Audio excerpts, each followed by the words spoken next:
Before we continue, I'd like to give a shout out, to raise my glass, to give a standing ovation to all the pets out there, to all the cats and dogs out there, to the tabbies, to the golden retrievers. Y'all are some good boys. To those weird dogs with bad attitudes that like to bark at me whenever I walk past them. I see you big time.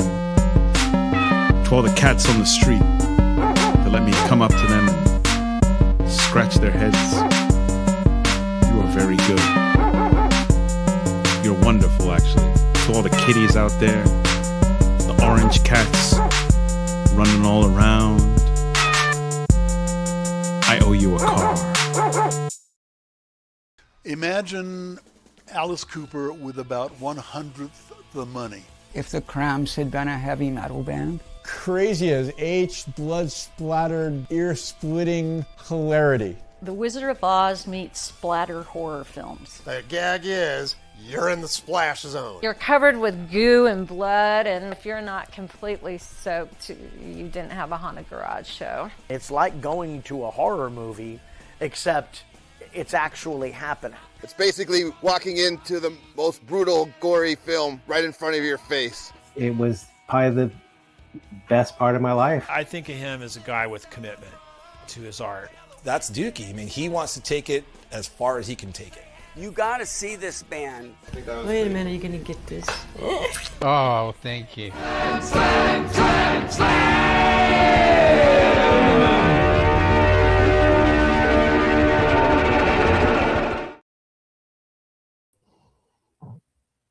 Hello, it's me, Kevin Vonesper. If you're watching this, you will have found the VonPod. This is the show where I talk to cult artists and musicians and other people I find interesting. Today is no different. We have the energetic punk rocker Roxy Epoxy on the show. Roxy was the front person for the band I really love, the Epoxies. Roxy Epoxy and the Rebound, did I get that right? And most recently, Faux Replika with a K. If this is your first time watching, hello and welcome. My name is Kevin Vonesper, and I'm a musician, photographer, and documentary filmmaker from the New York City area. You may know me from the Grammy-nominated band Green Jelly, of which I am member number 237. Or my newest musical projects, Pop Perversion, which you should go follow on Instagram, and eventually there will be music. I swear to God, it's going to happen one of these days. It does exist. It's just you haven't heard it yet. You may know me from photographing the underground scenes, and you can find me this Saturday at the Red Party, our awesome goth party at the Mercury Lounge. Yes, it's Valentine's Day. Come out and be heartbroken with us all and dance your heart out. I'm almost done with my documentary, The Life and Slimes of Dukey, Flyswatter, and The Haunted Garage, featuring interviews with members of L7, Guar, Faith No More, 45 Grave, Christian Death, The Dwarves, and so much more. Who else? The Adolescents are in there. Lots of LA punk underground subculture. You're gonna not want to miss it. You can't miss it. You just saw the trailer, and it's gonna be awesome. Don't forget to like, share, subscribe, and comment below here on YouTube. And if you're watching live, join in on the conversation. If you really like what I do, I have some links in the description where you can send me a tip. This is a free show. I expect nothing and accept everything. And I don't usually do this at the front of the show, but I need to announce something very special for next Thursday, February 19th. I have a sister podcast about the band Guar, and it's called the Guar Pod. And I got to get my flyer up. I just crashed. My program just crashed in the middle of the intro, so I got to reset it up. But this is very important, you guys. Hold on. I have active Saturday Night Live cast member Sarah Sherman on the show, aka Sarah Squirm. Her new special is now on HBO Max. Please tune in and make me look good. Now let me roll the theme song, and I'll see you on the other side with our guest Roxy Epoxy. Let's do this on the VonPod tonight. VonPod. Welcome to VonPod. I've got chicken heads and deli creeps, scary monsters and super creeps on VonPod. You're listening to VonPod. With aliens and skunk dogs, I hope you're here to chat along to VonPod. You can watch and chat with us live. VonPod. You can share and subscribe to VonPod. It's always a surprise. You're watching VonPod.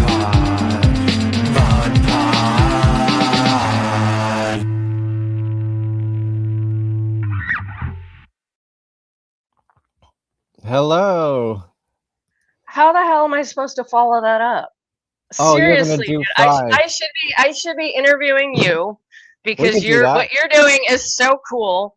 And then I'm looking at all these backgrounds, and as I told you, I'm at my fucking mom's house in my deceased dad's office. The only interesting thing about the background, or just where I'm at all, is the cat trying to break in, and that I'm balancing my computer on this 1960s copies of Grey's Anatomy, which has cool etchings of bodies in it. That's the coolest thing I have going on. I'm like, shit, do I have 2 seconds to run upstairs and find fucking something It's ridiculous too late. to throw You on my messed head? up. It's messed up.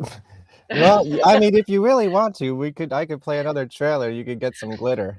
I don't have much here because I just hauled a bag to mom's house to help her out with something. So You're fine. The fact that you majority are of the here cool is enough. stuff is in my apartment in Providence, but things happen, and you gotta come up and help your mom, as long as your mom's a good person and mine is. So I am up here helping my mom. Well, that's good to know. I am in Massachusetts. I know New Yorkers love massholes, but yes, I am born and bred with 21 years out in Oregon, and mom's in Massachusetts, and I live in Rhode Island, so I'm a New Englander. But we're all Did we're you all grow up friends. in Massachusetts, or do you have any history there? Oh, okay. I did. I lived here until I went to school here. I took a year off from college from Massachusetts, moved to Portland, Oregon for 1 year, moved back to finish, and then moved back to Portland until I moved back here to go to grad school. And I've been Jeez. out here back home Wait, since. you have a So, master's degree? I do. What did you go to college for? Well, This wasn't on my my list of questions. This is all improv already. Off the cuff. Excellent. Yeah. I like improv. My undergrad, I focused in photography and actually did that for a while. And then I do have that in my notes. And then when you're doing photography for a living, you don't want to do it for your free time. So I wandered away from it as an art, and then exploded my life with music. As you know, Yeah. getting into a band and doing music just kind of blows everything else around you up. And then I stopped doing that so intensely, and life kind of blew up with everything else. And I kind of just tried to figure out what's next. And I moved back here.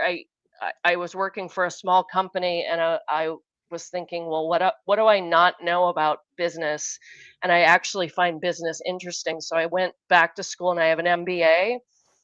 And I worked for a very large company, which is probably very easy to find about who I worked for. And my sense of idealism got squashed. And I have been one of many. You mean people giant getting laid off. corporations are evil? You don't say. Yes. Well, I had this thing, like, if I can get into a giant corporation in the right spot, can I maneuver a little bit? And the answer is Right. and this was so I before the got- band? No, actually, I worked for a corporation doing photography before the band, but the corporation was after getting the MBA within the last 10 years. Okay. And I was laid off about a bit over 2 years ago, and like just a whole bunch of stuff happened, and my dad passed, and everyone's getting laid off, and we know the bigger picture of what's going on in this country, and that has made job hunting for companies that aren't a bunch of greedy fucks much more difficult. And we can go on that tangent too, but I'm leaving it Yeah. pretty surface level now. Maybe we'll return to Kind that at the end to wrap it up. Yeah. You know, Kind come of back being to the Captain present. Obvious. Yeah, yeah. Captain Obvious. But yes, I have a master's in business. Wow, maybe you can With teach me a couple things. Because look, I do all these things as you notice, but I'm still trying to quit my job, if you know what I mean, and like I live the do know what you life. mean. So, and that's what I want to talk to you about. You did live the life, and that's how I first saw you. And all right, are you ready for the surprise? I don't know if it's much of a surprise, but we teased it with you before. The first Yes. time I saw you in New York, I don't think this is a picture from that show, but it's a picture that I found from that tour. And it was you and the Aquabats at BB King's in Times Square. Oh my God. I can't What do you quite remember. remember? I can't quite remember the venue. I remember the name of the venue. I will say that this tour was I think it was my favorite support tour. Yeah, that's good. Astronauts who are dear friends, and we toured with them twice, so obviously we like them. Yes, and I'll get back to them too. But the Aquabats are just what they do and how much they hype up all ages, and they're good men. And Yeah. it was joyous, and getting to be part of their stage show. I played Mud Girl, which looked like a giant turd. Oh. So the majority of shows I would come out and I'd be Mud Girl, which instead of just beating up the villain, Mud Girl just wanted to come out and be like, "Oh, I'm having a great time and I love this band." And I get Bat Commander beats me up, and I get up off the ground and I say, "Why? I love you guys." And it's a whole story about don't judge a book by its cover. And I always found any tour kind of difficult. I know there's road warriors out there and they love it, but I found it difficult. But that performance and being with that group of people, and even in the middle of the summer, I can remember the Buffalo show was so goddamn hot, and we were all trying not to be sick from how hot it was. But that whole tour is so close to my heart. That's good to hear, because I mean, I look at that picture and I'm like, okay, these three bands, it looks like you're very like not spiritual in a religious sense, but like kind of creativity, like kind of aligned, you know.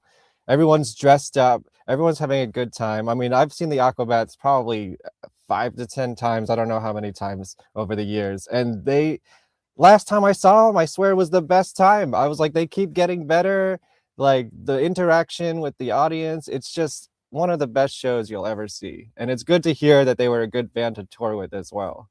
They were amazing. They were such sweethearts. I remember the day we were on a bus, like a converted city bus with the Phenomenauts that broke down on both tours, and this was the first tour. And the day before that happened, I remember it was Lincoln, Nebraska. We were all staying in a hotel in Lincoln, Nebraska, and some of the Aquabats and some of the Phenomenauts and some of the Epoxies were all in our stage clothes trying to do synchronized swimming in the pool. Oh my God. Like weird elongated room. And maybe the Aquabats, it might have been a Sunday, so the Aquabats might not have played because they're more. Well, they are the Aquabats. They had to get into the water, I guess.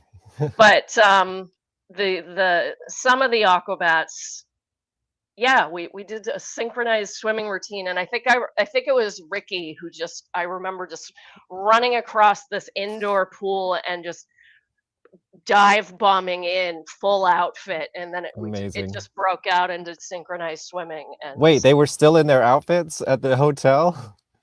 Yeah, the synchronized swimming. I think the Phenomenauts and Epoxies had changed, but this was 2005, so it's 21 I could years actually ago. give you the date of the show I was at. It was slightly before July 1st, 2005. Yeah, believe it. The July 4th was the Buffalo really hot show. That's funny because Buffalo's usually really cold. Yeah, and it was really, and we went back there later in the year. We did the Fat Tour later in the year, and it was cold by then. Yeah, it's so cold in Buffalo. Did you play at the big that big space? I forget, the town ballroom? I don't remember. All I remember is the first time around we did with the Aquabats, and it was a small stage for the size and the energy of all the bands. And then I remember the second time, there was this woman in the back just flipping us off. What?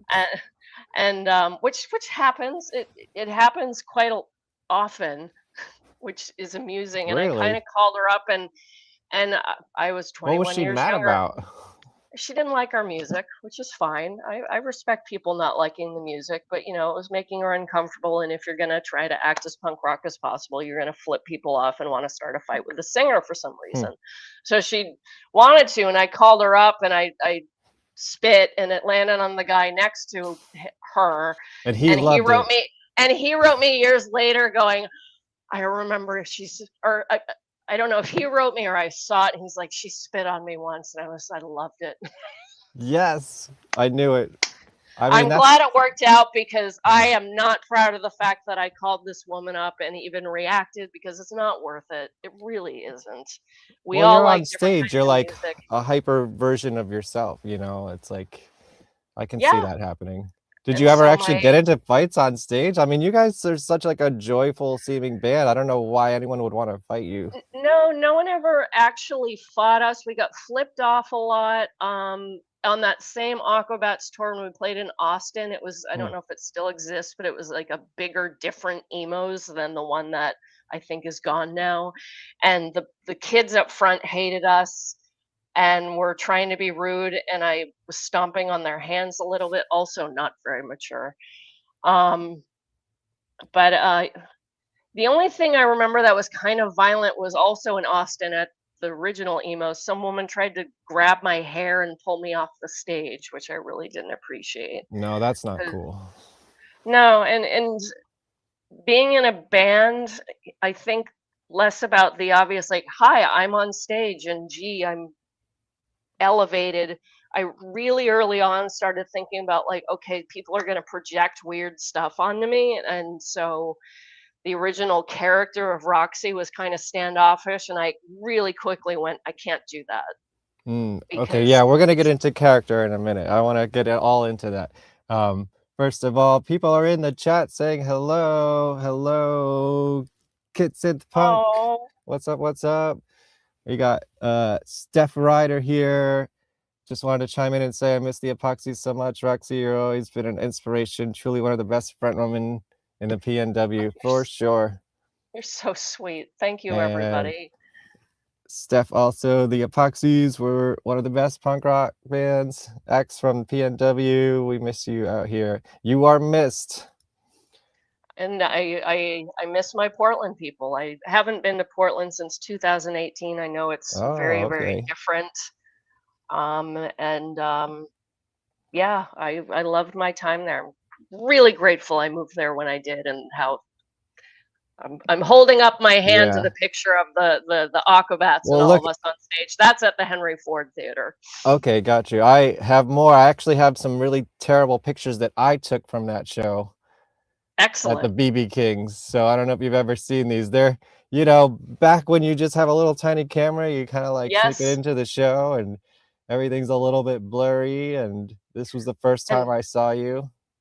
Side note about that stage outfit and the dress that you put into the announcement photo. There's a woman named Amy Doan, and at the time she was making clothes. So she made the dress I was wearing in the press photo you used, which was shot by Lance Mercer, who was in the briefs and who shot many Seattle-based album covers. So the fact that he did that at all was very, very sweet. But I posted that this was coming up, and Amy popped up. She goes, I made that dress. And Amy has since founded an amazing makeup company called, her clothing company was Shrinkle, and her makeup company is Sugar Pill.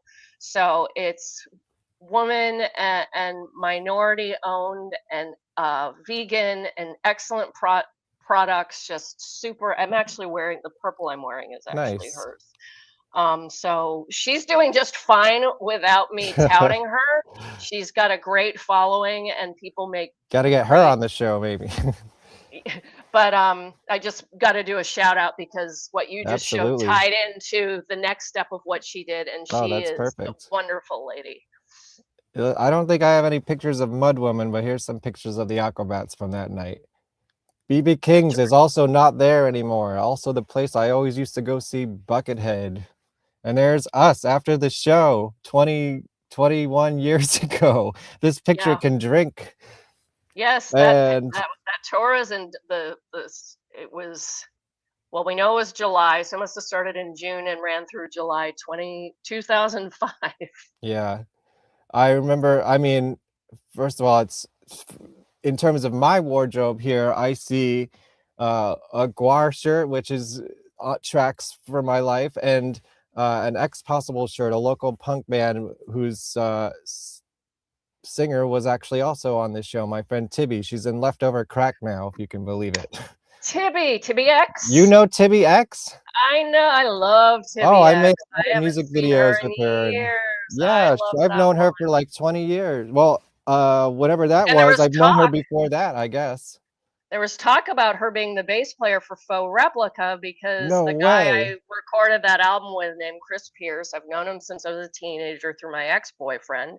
He's a guy who's in all the bands. He's one of Right. those. But we wrote that album, just the two of us together, and we're thinking about playing it out. And Tibby, I don't know if she's still in Philly, but she was right there. Yeah, she is. And so there was talk about that, and we never ended up playing any shows at all in any lineup of that Right. band. Yeah, well, that's But, I'm gonna get to that later for sure.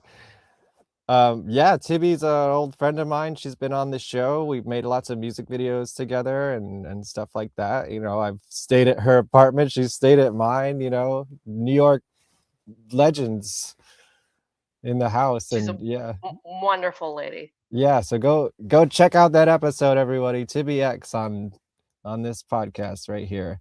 What I wanted to say about this show before we moved on. I want to bring this picture back up. Well, I remember, first of all, and I mean this as a compliment, I remember seeing the Epoxies. I had no idea who you were until this night, as far as I know. And I was just blown away by the energy. I was like, holy shit. And I was like, this woman needs a bobblehead. And I mean that as a compliment because your body just never stopped moving. And I was like, I don't know how the fuck she does that. That must have been a really great workout on stage every night, was it not? It was, and it was interesting. And I'm coming from a place of athletics. I used to run track, and I'm a very poor hockey player. But there's days, or even yoga, there's days where your body's like, I really don't want to do what you want me to do. I really don't want to do this. This is really hard, and fuck you. And then there's days where it's just like, yes, I am primed. And so sometimes I just wanted to die. And the energy on stage came from, this is old news, that Epoxies was my first band, and I wanted to join the band because, well, I thought it would be fun, and the idea scared the shit out of me, getting on stage. Being so in the it, first okay. the first performances were sheer terror. And then as I got more used to it, it still needed to be like, we were very upfront about, well, we like writing the music, but we want to make sure it's a show. And so making sure there was still energy involved was part of it. Even though I had sat for however many hours traveling that day, and my body was just like, oh God, I fucking hate you. Yeah. Or there were some days where I could literally sprint back and forth across the stage and still be able to sing.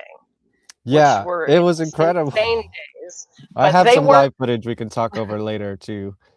Those weren't the regular days. I wish they were. And the other thing I remember, you're just out in the crowd with this box of CDs. I'm pretty sure I bought a CD from you just like that. And I was like, oh my God, they're like, now they're off stage and they're just hustling like crazy. So I just wanted to respect for that. That was, do you remember the Eyeliners, the band The Eyeliners from No, I don't think Albuquerque? so. They would do that. They had gone on and It was a supported good idea. Distortion, and they said during the Social Distortion tour, we started bringing out boxes of CDs when the show was letting out, and we're like, that's a great idea. Yeah, totally. Because Well, I don't even know what touring's like now. I'm sure it's harder than it ever was. Yeah. We might have kind of broken even-ish when we went out. So going out and hawking CDs would help us get closer to breaking even-ish. Yeah, and I imagine I probably bought this. I'm not sure which one I bought that night, but I got all my props here. Okay. This might be where the embarrassment starts coming. But I stole this from your Facebook page. It is public. Who is this lady right here? Let's start way back there. Were you punk rock in this picture? What's going on? No, I don't know. No. I don't know what I was. I didn't know what I was. I was a extraordinarily teased, miserable, angry 8th grader who had a perm that was growing out. I cut my own hair, and so it's sort of a mullet. That's kind of punk rock. Yeah, I mean, it is punk rock, but it's totally not. I mean, I think this is 1986. And these, my I was junior alive. year. And as was I, and we can see that I was joyously alive. As is the case probably still with junior high, possibly some of the most nightmarish years of our lives, and was the case with me. And so that's what we're seeing here. I probably tried to smile, but you know, this was the There's film a little days. smirk. I don't see it, and I never did. Okay, I see it. And they would take 1 or 2 photos. I think I smirked a lot more back then, and so this is what they captured, and they couldn't say, hey, we didn't get it, let's do another one. It could have been a big blink too. So this is me, grown out perm, 8th grade photo. I have cut my own hair, and I am making my way through the nightmare that is 8th grade. And so then when did you discover punk rock and all that? Like, how did that all happen? The following year. Okay. I switched schools. I want to see that school picture the next year when you're punk rock. Yeah, and actually I don't know where any of those It's probably in your house right now. I think it might be in the trunk next door. Oh, actually. That's hilarious. So I started just being around different people, and there were mixtapes exchanged. I know someone gave me a copied tape of Let Them Eat Jelly Beans, and this was in Boston, Massachusetts. Yeah, this is I don't know where. Right. Okay. So all there must have been like admit, a healthy punk scene in Boston area, right? It was very hardcore. Right. So yeah, it was. I had this struggle of not having older siblings and really having a hard time kind of learning about where to find out about punk music at the time. And so I heard about Suicidal Tendencies, and you go and you buy the wrong album and you're like, this sucks. And I heard about X, and I went and I bought the one with the snake on it, and it's not very good. And the first song is Burning House 11. I don't know. I'm like, I only know the first 2 or 3 albums. Yeah, and I'm like, this album sucks. And so I kept finding just all the wrong things. And then I went to an all-girls school, and some of the girls had older brothers or sisters. So a friend would give me a Susie and the Banshees tape. So I was leaning more toward, I got directed more toward what at the time alternative became its own beast in the early 90s. But in 1980, I think 120 Minutes was around, and it was Echo and the Bunnymen and Susie and the Banshees, and Peter Murphy released lots of goth music, solo material. Goth, but like going pop. Yeah, so that was the stuff I was exposed to earlier, and then I started meeting, but wasn't really friends with some of the punks around Boston, and they were kind of more into the Boston hardcore stuff, which I liked energetically, and I can still appreciate. Guys but in it wasn't baseball shirts. But it wasn't the thing I was looking for. But I also hadn't been exposed to the things I was looking for. So it was I kind of had a roundabout trip in a lot of ways. So I imagine you didn't really get involved in a scene until you moved out of Massachusetts. Yeah, I would say that it came more when I was, well, I had my ex-boyfriend was really familiar with just a tons of different bands. So I started learning about a ton of different kinds of music from him, and then we moved out to Portland together, and then like I just had enough of a base to start listening and kind of feeling my way out and going, well, he had that album and I really liked it and I want to go get it. Or I would hear of something, like I remember I bought Jawbox albums and I still love them, and he's like, Jawbox, they suck, I hate them. I'm like, I don't. I love them. And I pulled them out again. I still love them.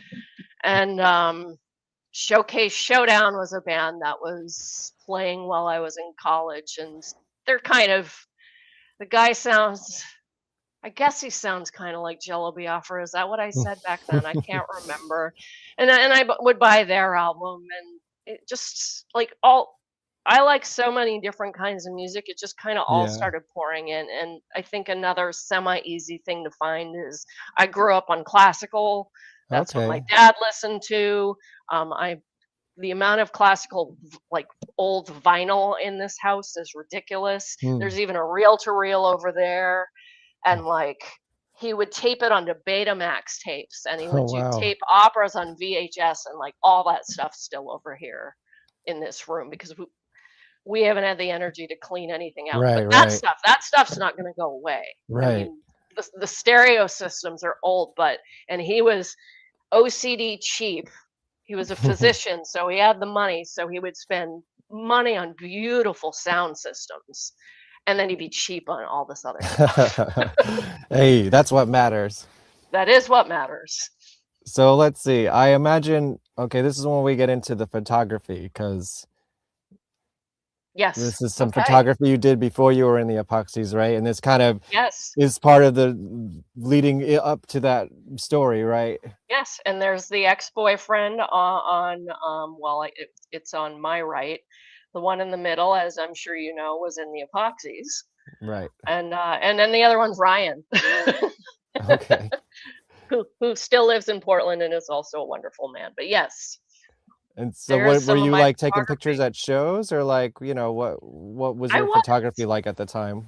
I was doing some live stuff, and of course the only stuff I have that I know is kicking around is I did some live, I shot one roll of the Exploding Hearts, gave it back to Adam and said, here, go develop this and do what you want with it. So there's some of those kicking around. There was a lot of several.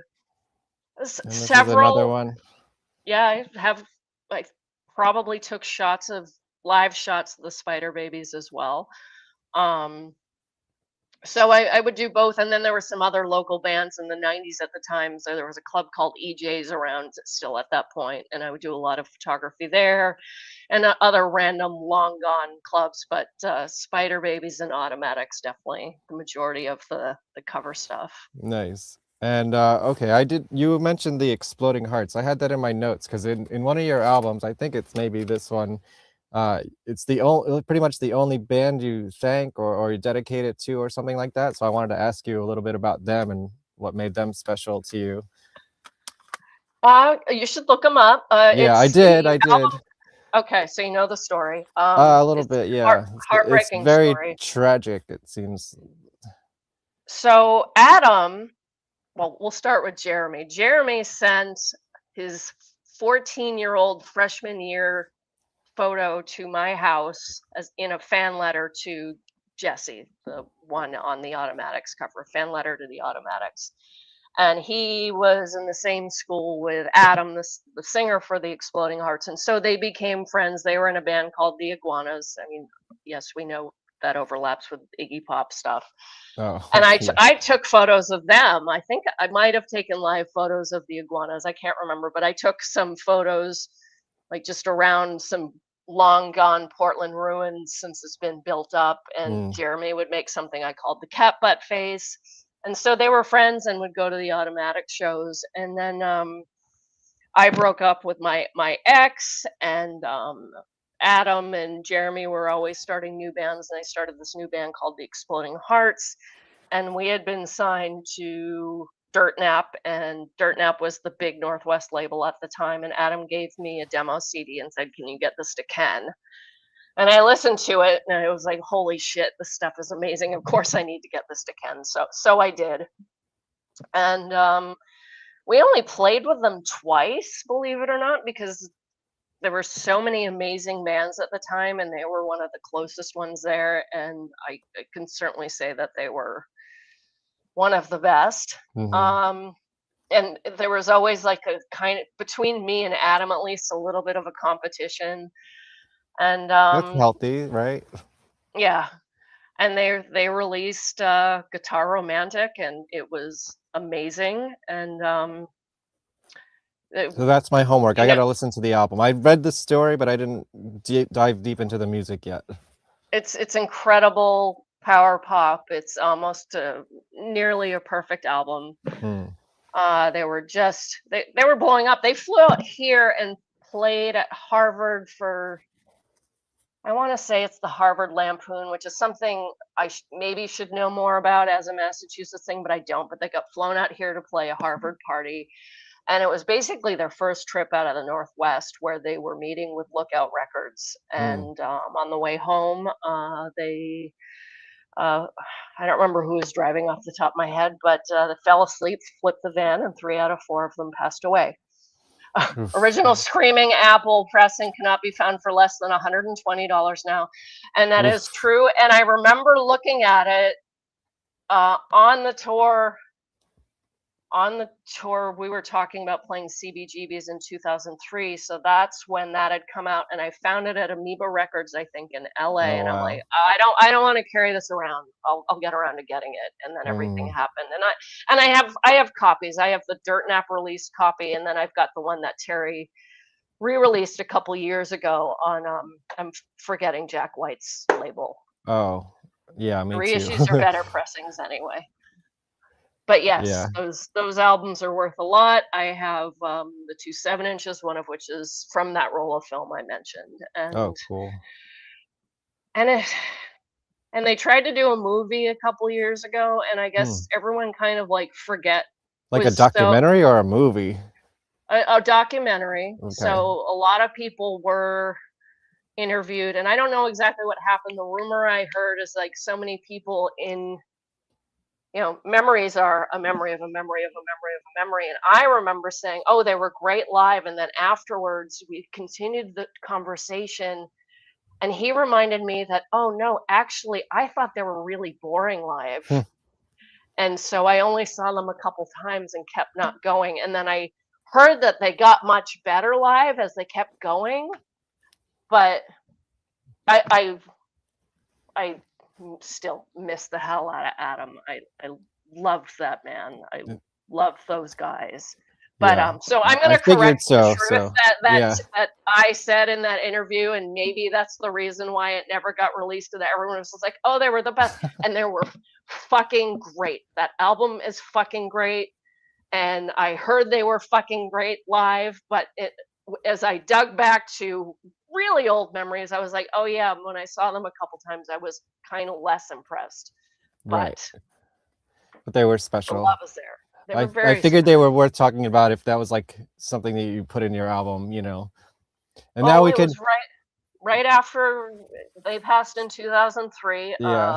Epoxies butted a lot of heads on our songwriting, and I may or may not get into that more depending on the questions you ask. So it was very, very difficult to write the second album that we actually got out, and so it was a couple of years later because it was 2 years of headbutting. But it was very important. Well, okay, let's get into it. Well, let's talk about the Epoxies. I do want to get into the origins, but what do you mean headbutting in terms of songwriting? Well, the first album came out really naturally and organically and exciting. And maybe it was the pressure, or maybe it was just a bunch of personalities. And I leave out one person from this, which is Tim, our drummer, who is such a even-tempered, awesome California guy. But the rest of us all had ideas of what we wanted to do, and they clashed. I am not. That's probably what I'm most interested here. So go on. Yes. Yeah, I am not. What's the word I want? I'm having the perimenopause brain fart. Here's the. I am not innocent. I am not innocent. This album came out really easily. This one was written very easily. It was a second album where more songs started trying to get written, and we were all just kind of butting heads and had different ideas. And Well, let's get back to the second album, yeah, because I have thoughts about that may be different from yours, so that's interesting. I actually like the second album more, though. Oh, well, me too. Okay. As painful as it was, I like it more. Gotcha.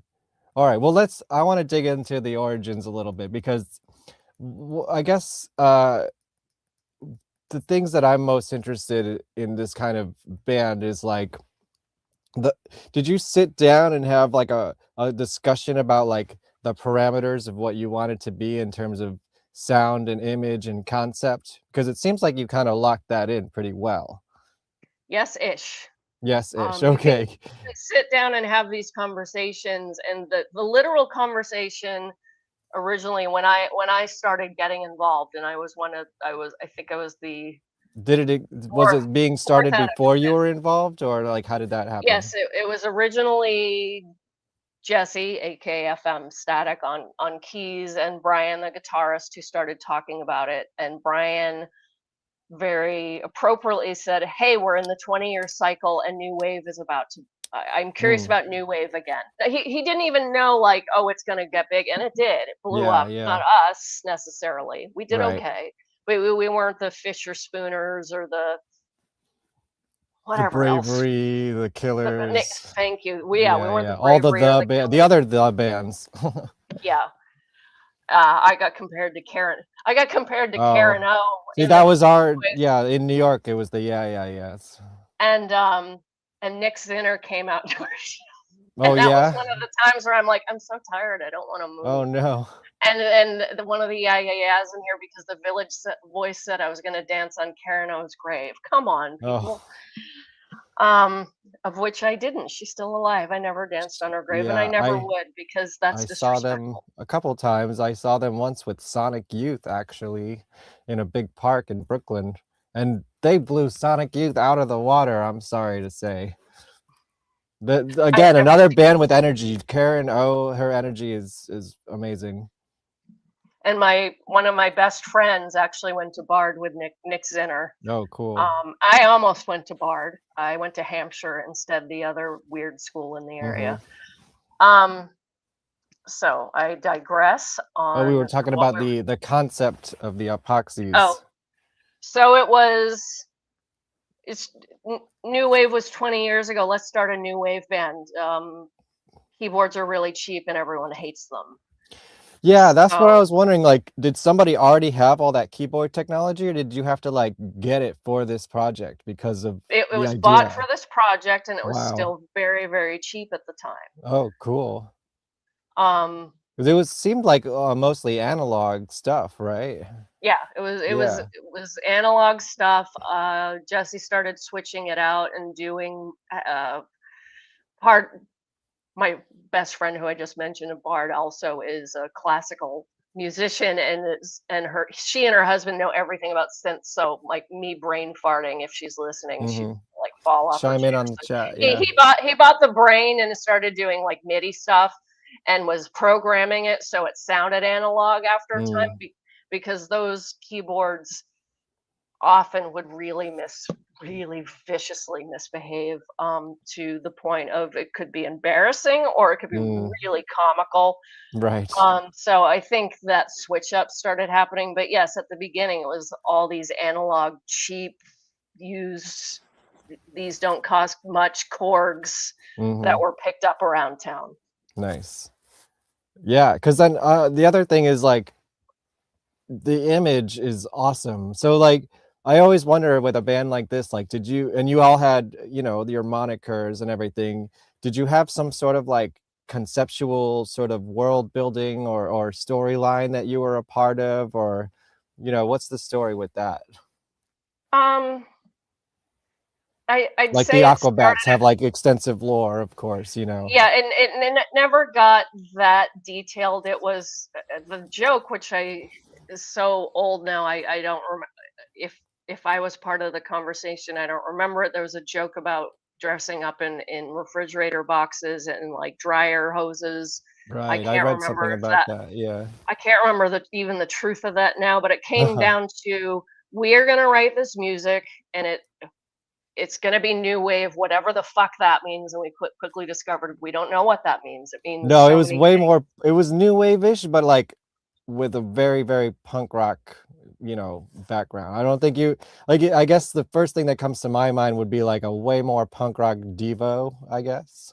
Yeah, and I mean, Devo was With certainly another one of the band with a bands. extensive sort of concept and characters and stuff like that too. Yeah, but it boiled down to, we don't have a lot of money. We want to make sure these stage shows are something to look at. What can we do? And Brian was, and I'm sure still is, just brilliant at coming up with. I found a washer and a piece of chewing gum on the floor, and I've made a whole stage show out of it. He was just savant at coming up with things. And He duct used to tape. make like duct tape was his idea because he saw someone in duct tape pants like some previous Halloween, and so the duct tape pants just kind of like took over. Tape just kind of took over. Yes, it makes sense because our name ended up being the Epoxies after it Right. had originally been the adhesive, so tape makes sense. But it was less a, gee, we're called the Epoxies, so let's deal with tape, versus tape looks cool. So did you And get the so epoxies because you couldn't use the adhesives? You wanted something that was similar, like did you open the thesaurus? So there was a band called the Adhesives that wasn't Right. too far north of us. We played maybe 3 shows under that name. Brian had already mentioned the stage name Roxy Epoxy, and we knew we needed to change the name, even though the Adhesives disappeared pretty quickly and weren't well known. And we're like, yeah, fine, that's cool. Let's change it. And there's an X in the middle of it, and that looks cool. Yeah, totally. Yeah, I mean the logo, let me go back to that. I like some more of the early stuff here. The X, I mean, that's kind of became like almost iconic for you guys, it looks like, right? Yeah, it was good that we had to change the name. This is a better looking name. And speaking of characters and new wave, I guess that all makes sense to do the Alice Cooper song. Like I want to ask about Alice Cooper and like when you were choosing cover songs like this, did it have to fit into the concept, or like, how did you decide that? No, just chose songs that we liked. I mean, it's a Okay. great song. It works with what we could assume the Epoxies concept was, which, yes, it was really solidified and consistent, but it also wasn't like mapped out by a creative artist or Oh, anything, well, there or a goes my whole creative show. team. No, just kidding. Yeah, which I'm sure you're not surprised, but I mean, that's just a great song. Robot Man by Yeah, the Scorpions is a great song, but I also didn't know ties that in was a really cover well. until this week, I'll tell you that. Well, Alice Cooper I knew because I'm a fan of his, but Yeah. I was like, oh shit, And Robot Man, that's cool. and the first one, And which I Beat My think was Guest, brought up, Beat My Guest was brought up Adam and the Ants, right? probably even before the band started. It might have been mentioned as, gee, another band should do a cover of that. Then that band fell apart, and we're like, oh, we'll do it. That's an awesome song. Let's do it. Yeah, totally. So here's some of the early stuff, right? Clones and Yeah. yo, okay, who's got the high quality pictures, man? There's not much out there with you guys anymore. With the internet and everything, it was kind of still, I guess, sort of early internet days. Who's got all this cool pictures in the archives? So Christy, And are these all from the same photo shoot, or are these all different photo shoots? it looked like there were 2 different photo shoots Yeah, there. okay. So Christy would take all the photos. She would do a lot of the bands. That might be the same photo shoot. Yeah, it looks like the same tape. But she also worked at the commercial film processing and printing place. There were 2 in town, and I know this because I was working as a photo assistant and professional photographer. So there was UDevelop where you could go print your own stuff, but she worked at, I can't remember the name of it, and do all the professional printing, and she had access to all the professional scanners. And as a photographer myself, and then like dealing with the switch over from film to digital, I knew to keep high res images up and available for press usage. Yeah. So that's, I mean, yeah, you can find some that you can barely comprehend what's going on. They're so Yeah, pixelated, there's some but you quite can find, pixelated images out there. but these I knew they needed to be available 300 DPI in case someone wants to use them for a magazine. So I made sure those are there. That's good. That's good. We're gonna need those for the reissues one day. Let's do a commentary. Let's see. Wait, let's see. We got a comment. I think is that the same comment as before? But it's relevant again. Yes, The reissues are better gonna than be great. pressing. Well, I don't know what's going on.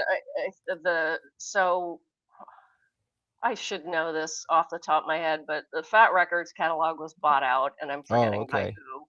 So I'd love to do Epoxies reissues. Well, the first album, no one has it right now, and we own it. And that's I don't good. have the bandwidth. Right. That's a very overused MBA businessy word right there. But I seriously do not have the energy or bandwidth to put much consideration into that. But we own that. There's no question about it. And so, yeah, I agree that should be put out. And I thought, well, after the fact, when I heard that Fat was selling that catalog, I almost said, like, offer them the first one too. We own both. Yeah, who has the tape masters? Do they still exist? They must. I'm pretty sure that they do. So Mike Lastra, who's kind of a Portland fixture, he was in Smegma. So I would bet, being Mr. Tape Man, he's got everything well cataloged, and I don't see Martin having lost the second album. Yeah. Beyond that, I'd have to think what are the other things, but I'm not going to make my brain do that. I mean, there wasn't that much. There's just like the early EPs. I guess. The Metropolis stuff, which well, that's right. Well, that's technically a different band, right? We'll get there. No. Oh, you had a Metropolis album. Oh, wait, yeah. Where were you on Metropolis? The Rebound was on Metropolis, but Right. the Epoxies' last EP came out on Metropolis as well. I think I sold my copy. That's probably why I don't have it. I used to have it. Yeah. So you're right. You're right. It was never released on vinyl, and there's a few songs on there that I think are. My New World. Well, My New World is a great song. The rest of it were outtakes that didn't make it onto Stop the Future. But My New World. Really? I was wondering about that. Wait, so it was recorded at the same time, or was it just leftover material? My New World and the cover of Tragedy were recorded separately, but the other 3 songs on there were from the Stop the Future sessions. That makes so much sense. I was like, Products, I feel like that should be on that album, you know? Yeah, Products sounded... No, it was between Products and No Interest. There was enough of an overlap in subject matter that we didn't want to put it on the same album. Yeah, I understand that. Yeah, another cover, yeah. Tragedy. Yeah, that track on that EP sounds different from the rest of it. As does My New World. Right, okay, that makes sense. Grittier. Well, I had this on my notes for later, but since we're on the track of like talking about, you know, the possibility of reissuing and all that kind of tape masters and stuff, is there like an Epoxies archive of stuff? Is there like demos? Is there live recordings? Is there VHS tapes? Like who has what and what exists? We all have stuff. I have a VHS of the first show. I have an old drive. I have Brian's demo of Toys, which is totally different than how it sounds on Stop the Future. I think we all have stuff scattered between all of us. I can transfer things if anyone needs. I've done a lot of work for my documentary, you know, transferring old it's right up your VHS alley. tapes and cassettes and stuff from mostly from the 80s, early 90s. Your stuff would probably be a little bit later on. Probably the, I don't know, maybe high 8 tapes or whatever you were using at the time. Are there like soundboard recordings of shows and stuff? Because I would love to hear like a classic Epoxies live. That I don't know off the top of my head. Yeah. I'd have to go through the box. All I can think of is I know I I don't even know how many random VHS tapes in it. I have a box maybe this big in my basement in my apartment building, and it's got the stage clothes that, not the dress, but it has that green top in it. It has just a bunch of duct tape in it. And like old press clippings and VHS tapes and weird burnt stuff. And then upstairs, I've got this like big, huge drive, which I know has just probably more of those high res photos that you were just looking at. I think it has like the artwork for Stop the Future, like the high res printable artwork. Maybe it's time to start breaking that stuff out and start putting it back into the world. Just a thought. Maybe. I mean, it's so old and then hit or miss now, since it is been a while, and since Fat isn't backing it, and we own the original album, and like I said, I'm not interested in digging into it. I almost think it would be like awesome to just do a fucking the 2-record gatefold or something, but that might get too expensive and ridiculous. But yeah, I don't know what the demand is, but I would love to see it. I don't know. I have no idea what it is either. I get random reach outs I got it from you. And the other day I actually got the sweetest note that just melted my heart through LinkedIn. LinkedIn, wow. Yeah, it's this guy who's successful in business, and I thought he was just trying to make a connection on there. And he's like, actually, I'm sorry. I hope this isn't too off-putting, but I saw you with the Aquabats. I really wanted to thank you. And I'm like, holy shit, you don't know how much I needed to hear this right now. You're melting my heart. It's been 20 years. It's time for the cycle is happening right now. I mean, we're part of some sort of history. When you're in a band, you don't know. Are you in the punk rock widespread it museum? is. I know that was Fat Mike's thing. They asked for stuff, and I don't think any of Here's us some ever duct got tape. around to sending it out. And I thought, actually, within the last month, I've been like, all those clothes are just sitting in a box. I should reach out and just be like, it belongs in a Do museum. you want this stuff? Because it doesn't matter sitting in a box. What am I gonna do with it? It's just getting smellier. Smellier. Yeah. Put it in some glass and put it in there. I mean, it'd be more use there. Yeah, that'd be cool. Well, that's cool. If you or any of your band members wanted me to transfer some VHS tapes and send them back, or cassette tapes, like, I'm totally willing to do it. Just putting it out there. Let's watch some. We've almost got an hour already, if you can believe that, and we haven't watched any videos. New wave and punk reissues are no joke. They really are a thing. Now is the time to do it. I want to help. Yeah, it's true. And you know what? Reach out to that guy on LinkedIn who's good at business, and maybe he can fund it. Maybe he can fund it. I do have an MBA though, remember? Yeah, exactly. Right. So with the powers combined, maybe we can make this happen.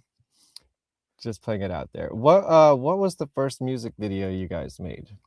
And who has high quality versions of those? Because oh my god, the versions of those on YouTube are ass. Yeah, the one for you, I made that, and let's watch that one. High-res version for that is probably long gone in a place that I used to work where I was a staff photographer, and I'd stay after work and edit. Stop Looking at Me, I know who made that. Maybe he still has it. I mean, it's interesting, and I love this song, so let's watch it. It's so short. I love it. It's so punk rock. I've been listening to this stuff all the last 2 weeks, and the end of this song just keeps sticking in my head. Was that like... This is in my living room at a rental house in Portland. Oh, wow. That's a sheet. That's awesome, though. It looks great. I mean, the quality doesn't look good, but, like, the aesthetics looks good. That's what I mean. I was wondering, like, when you do this thing at the end, did that, like, hurt your voice when you did it live? Because it seems so intense. Not as much as other things. Okay. No, I can do just fine. Yeah, that's my favorite part. Here, it's coming up here.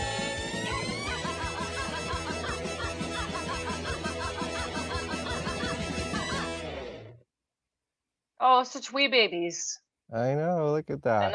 And that's in the garage of that same house. Aw.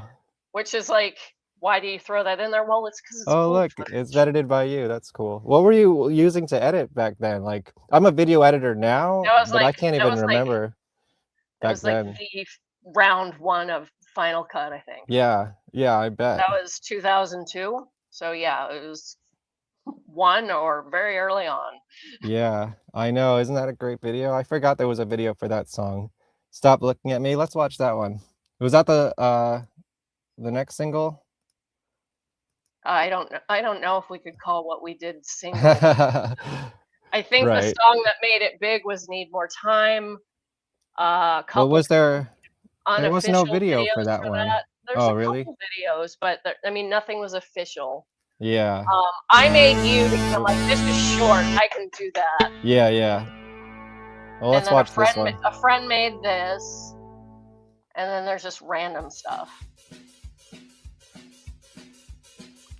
Where did you do this one? And This like was how filmed in a different member's living room. I'm guessing this is all like green screen, early green screen and stuff. How did you do this?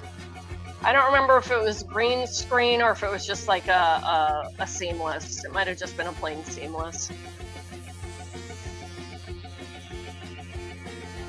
I love this song and the video. Yeah, and the black and white looks really great with like the aesthetic. And you can tell there's one verse here that I never officially learned what I sang on the album. Really? I'm wrong, and I still don't. Oh, you mean when you were lip syncing it? Yeah, That's funny.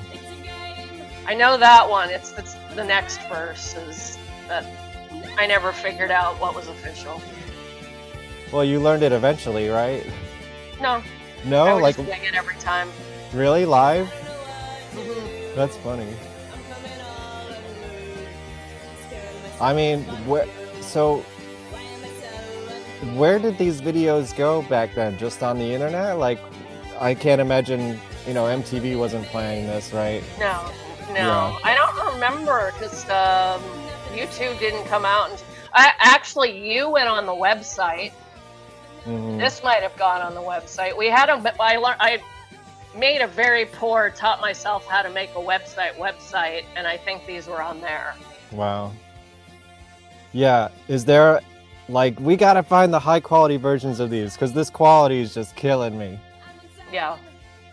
But it's so cool looking.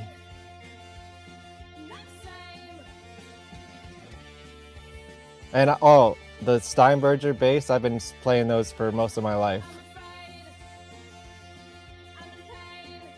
This verse? Yeah, maybe that one. Maybe the one before that. I think it was Okay. the one before that. Like the first half of that two-part verse. Yeah. I mean, it's so unique though. I don't know of any bands that really sound and look like you. I guess here's a question. I mean, maybe we kind of answered this with talking about that tour with the Aquabats and the Phenomenauts, but were there other bands that were contemporary to you that you felt like aligned creatively or in some way like that? Not matches. I mean, we had a lot of bands that were like brother and sister bands, but we were all Right. kind of doing something different enough that it was, Yeah. hey, we all work together and we love playing together. Like the beginning, we played with the Spits and the Briefs so much, but they were completely different, but we all worked together. Mm-hmm. So we weren't necessarily seeing bands that were obviously like us, and if they existed, we weren't paired with them to find out. Doesn't mean they didn't exist. I just don't know. Right. 'Cause that's so interesting. Like, I mean, I think that's a good quality for a band to have, where it's kind of like you're different enough where you don't really fit anywhere, but you can kind of fit anywhere because of it. Yeah, and we played it with so many different kinds of bands as a result. Promoters often didn't know exactly what to put us with, which was fine. Mm-hmm. When's the last time you saw this? A while. Yeah. I think the last time I looked, and this is an interesting thing to bring up, and Yeah, I please. thought of it today for some reason. Someone decided to go through a lot of these videos and post that I am a transgender man.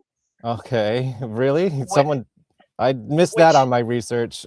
like repeatedly, again and again, and it's interesting. I thought back to when people were saying that about Lady Gaga and how she didn't correct anyone because she was saying, well, transgender people need the support, and there's no need to go in and tear this apart because what's wrong with being transgender? And on my end, I agree with her on that, but I also want to say I can't say I'm a transgender man because if I was, I haven't had that fucking bravery to do that. Like I can't.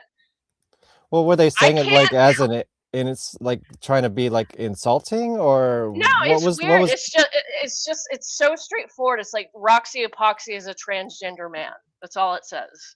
That's so Again weird. and again. And then if someone says no, they're not. They're like, but he or she, I can't remember the phrase, has a low voice or blah blah blah, and just these weird statements, and maybe it's some freaking bot that got programmed somewhere, Right. but that pops into my head every once in a while. I used to play hockey with a women's hockey team, and one of my teammates, she's like, I can tell you she's all woman. Right, right. But like that pops into my head, and I'm like, you know, I have just such a full heart for my transgender brothers and sisters and people, but also, like I said, and I understand where Lady Gaga is coming from, but the fucking bravery that I cannot accept as my own. So I don't know. Definitely. So I think the last time I saw these videos is when I was like going through, like, God, that person really needed to make that said in a lot of places. So Yeah, that's so weird. Good for your that drive of yours to put that sentence there. Okay. Well, this is good self-promotion for That's me. fine. I don't care that you think I'm a transgender man, Yeah. but you know what? I can't accept the degree of bravery that any transgender person has to make that transition and come out. Well, if anyone's interested in this topic, I think we're going to talk a lot more about it on my next show. Usually I don't promote these until the end, but since you brought it up, I have Cat Crash coming on the show February 26th, and this is I think transgenderism is sort of part of the theme of the band, so we're definitely going to talk about that. And you know, power to them. Like, I have nothing. I don't know why people have problems with people just being themselves. It's like the craziest thing to me. Welcome to our I know country right now. It's all a distraction. Oh God, yeah. I mean, let's not get too deep. Yeah, into yeah, it, I but know. It is just such a fucking barrage. It's fucking disgusting. I don't understand you people. I hope this is your fucking death rattle. Yeah. And just because. I feel like it had to get a little bit worse before it could get a little bit better, and I feel like it can't get it much worse right now. So the curve has got to be coming around the corner. I hope so. Either that, or we're gonna have to. The fact that no one is doing anything in this country about everything that is out there. I am just and people. I keep getting people like, "Well, you're a Democrat." I'm like, "No, I'm a fucking independent. I don't want anything to do with any of them. They all suck ass." Yeah, yeah. We need more than a two-party system. All of them. And yeah, I'm your fucking left radical scum. Call me that. And I'm okay with that. And I'm a Gen X, once again, perimenopausal, pissy woman about it. And my heart is so full of love of the people who aren't so full of fucking hate. And I love you all. And the rest of you can go. Yeah, we understand the sentiment. Well, this is a good segue because, well, first of all, I totally forgot you were on this. Rocket. Yes. Maybe we need another one of these coming out. And this usually lives in my World Inferno Friendship Society collection because that's like one of my favorite bands of all time. I don't know if you ever crossed paths with them, but I forgot you were on here with them. But I am familiar with them. Yeah, I had the co-founder from, of that band here on the show, and I was a big part of their scene for the 20 years before the singer died, you know, which was very sad because that was the only place I got to shake my demons out, you know. Getting older, there's only so many shows I can go to and like still kind of get crazy, and that was one of them. World Inferno. Yeah. Oh, that was church to me. And I guess we're just gonna have to stop the future because it's terrible. Is that a good segue? You used it. You used it. Okay. I will see myself out of here. It's dad jokey. Well done. I'm getting to that age. Yeah. Well, Okay. I've mentioned my age a couple times. I'm Yeah. in my fucking 50s. You know what can Well, I I'll do? be 40. Excuse me. I'll be 21 times 2 this month. Oh, So baby. I know. Yeah. Hey, So all we we can gotta do stop the future. Time is an illusion. It's interesting stuff that I've been studying. Like my dad died a couple Yeah. years Right. ago, and I'm just like, all right, something opened up to me. I'm curious about just weird physics and time bending and stuff. So yeah. Oh, good. Maybe well, what did you find out? Because I'm interested. I haven't done the research, but I'm interested in the theory and concept. Not enough to really speak about it and Yeah. sound like I have any degree of intelligence, but it Right. has been digging into myself where I've shoved myself down too much and and where I got really, really small and where that needed to stop. And I realize if we moved into this sort of topic during Mhm. this discussion, I wanted to bring it up, and I've done one blog and I Right. want to Yeah. do Let's talk more, and about things that now. have been so crazy, but I wanted to put out there just, I mean, I don't think I'm be all end all. My struggles aren't unique. I'm just another human being, but the way things are going is we're trying to get shut down into even smaller and smaller boxes and to make less and less noise. And this has always been true of people of color or gay people or women. And I mean, the Or trans Stonewall people. flag just I got know. That's fucking taken crazy. down. That's so And crazy. I saw there was a and big crowd out there today putting it back up. There was some sort of gathering over there. I don't know the details, but it was all over my Instagram. You know, being that I'm in the New York scene, that's the kind of things that I see. Like, and is there nothing better to do with our time than like take down flags at there fucking is so bars in New much York? better to be done with their time and our time, and we know what they're trying to fucking do. And you know, you think about You're it's just the gonna us make us against, louder, though. yeah, and it's supposedly it's us against them, meaning MAGA and maybe less educated, and our school systems are terrible. But it's really is these billionaires, and it's like, how much money do you need? We see you trying to get more. How big is the black hole in your soul where you want more because you think that's going to make you feel better and you don't? And you can't find the beauty in a fucking sunrise. You can't find the beauty in a dog walking down the street. You can't find the beauty in having a conversation in a friend. And you don't realize that having all these fucking material possessions and like bossing these people on is not gonna fill what's fucked up in you. Yeah, Like and we're about to your have our brain, first trillionaire. And what's funny about that is he has a transgender. yeah, I love Yeah, that and he I has a saw an interview transgender daughter with that them. fucking hates him. Yeah, and I've seen interviews with her, and she's phenomenal. Definitely go look her up, and she talks a lot of shit, and it's great. And he deserves it. Yeah, of course. Fucking deserves it.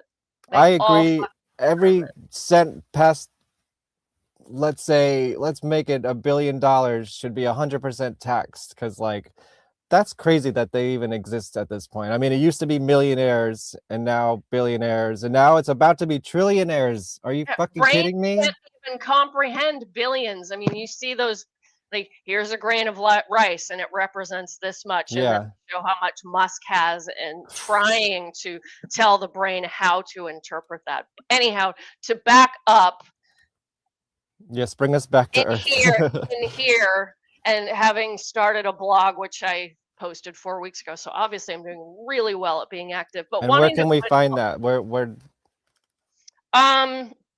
I posted, I created a Substack, and then I created a Substack. website because I started making just fun little art projects that I thought would be, since they're touched and they're handmade and they're all made at home. Like if people want They're to not buy AI.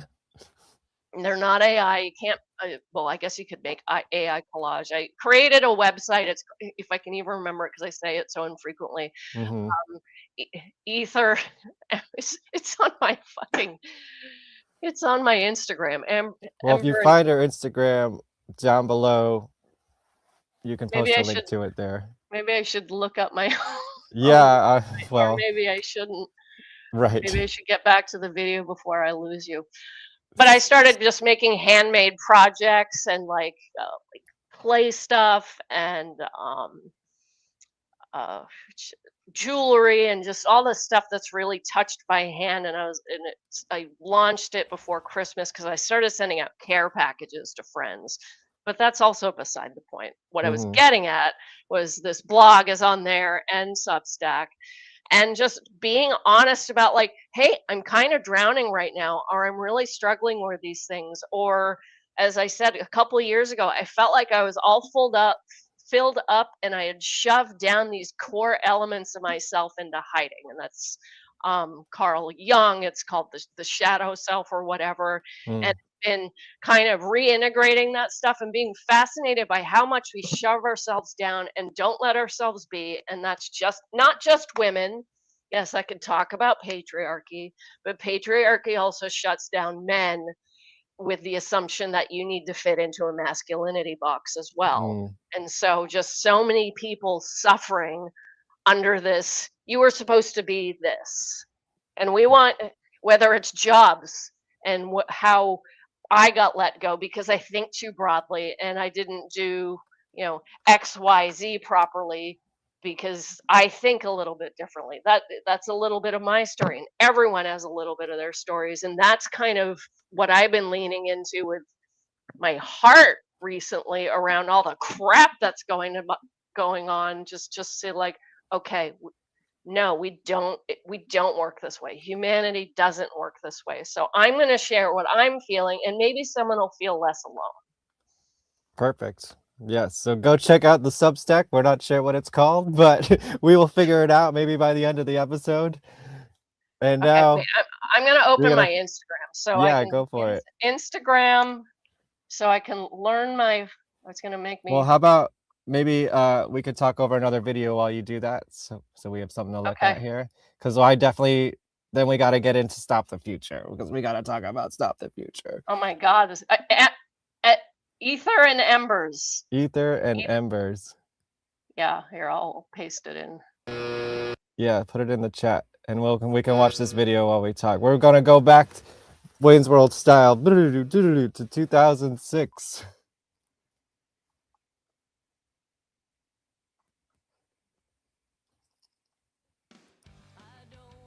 Oh, this one's pretty low. And Ollie Stench made this video. Nice. I can tell you more about it later. Steph says, I think they were all downloads. I remember downloading them so many years ago. Yeah. We need the remaster, 4K videos and all that stuff. So, yeah, okay. Well, let's talk about this album, right? I think you were saying what the Exploding Hearts album was a near perfect album. I think Stop the Future is a near perfect album. Thank you. I like it. I haven't listened to it in a long time, but I really like it. It's not letting me connect. It's not letting me connect to the chat quickly enough. So I'm gonna give it to you, and then you can paste it. Sure. So it's on our private chat. Gotcha. So this video was made by a man in Minneapolis named Ollie Stench, and the footage is from a TV show that was going on at the time called Drinking with Ian, and a show about whatever shot of the day, and it was a fun show, and we had played at, I think it's called First Avenue, where Purple Rain is most famous. Oh, for in being. Minneapolis? And where Springsteen and Tom Morello just played. Yeah, and that's next where door Garbage is played their first show. Really? That's Yes. awesome. Well, But, is it First Avenue, or there's a club that's connected to it? I don't remember the. and I forget this was which at one. the club, which is I'm forgetting the name of it myself. Maybe Yeah, someone yeah. commented. No, that's you. Yeah, Something that's Street your Entry. Oh It's yeah, Something 7th Street Entry. Yeah, Right. so that's I've never filmed been there, but I know about it. Yeah. That's where this is filmed, and that's where Drinking with Ian was filmed that day. And Gotcha. Ollie, who was on that show with Ian and a couple other people, took this footage and made this video. Nice. Yeah. And one of my first episodes of this show was with a band called Impaler, a shock rock band from Minneapolis, one of the first ones from the 80s, and they have a star, you know, on the First Avenue wall. Did you guys play there? We did. Nice. We did. It was the Did Fat you Records. feel the spirit of Prince? I tried to. I'm sure Yeah. everyone in Minneapolis is really annoyed by everyone trying to feel the spirit of Prince, but I did Right. try to do this quick step, this dance, and I was excited about it. Of course I nerded out about it. Nice. Well, so we sort of began here talking about what you would say like the difficulty in creating this album. I want to hear more about that because it came out incredible. Like listening back to this, there's no skippable tracks on this. It sounds, I mean, I don't think the production needs any work. It's like near perfect. Everything sounds incredible. Martin is amazing. I love working with that man. And all the songs are just like top notch. So tell me a little bit about this. Martin Fevier recorded this album. He is Seattle based, and he'll do a lot of sound sometimes. But yeah, Martin Fevier. Nice. We kind of just started butting heads on what we wanted the band to sound like, and I will admit to my side of like not being the healthiest person. Yeah, Marty Fever. Perfect. I love him. I adore that man. And he, right after we finished recording, he brought the track to Toys to the karaoke bar up the street and played it so I could karaoke over this freshly recorded song. I love Toys. Toys is such an amazing pop song. It should have been a hit. Yeah, it's an amazing song.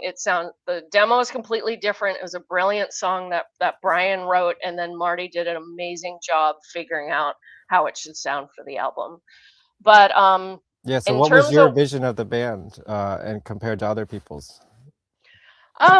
Well, since I was new to all of it, I didn't know that I could write music. I wanted to see if I could. I'm a really curious person. So as I said, I wanted to join this band because the idea of getting onto stage scared the shit out of me. So did you write any of the first album or? Yeah, I'm all over the first album. Musically or just lyrically or both? Both. Okay, cool.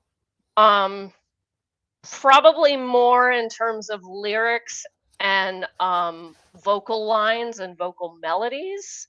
I'd have to go song by song, and then I could figure out like what was what. And then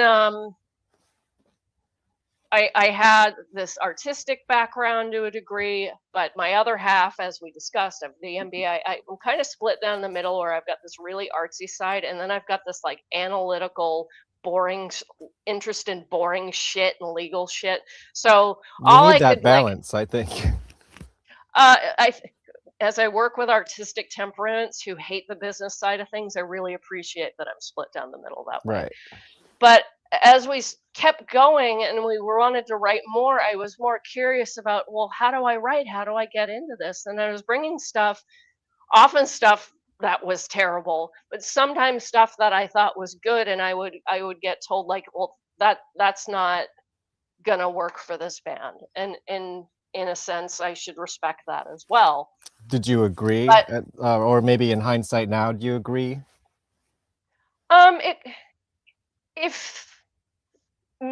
If there was more open-mindedness to like interpret it in a different way, it could have worked. Well, what was different about it that was kind of rejected by the the whole.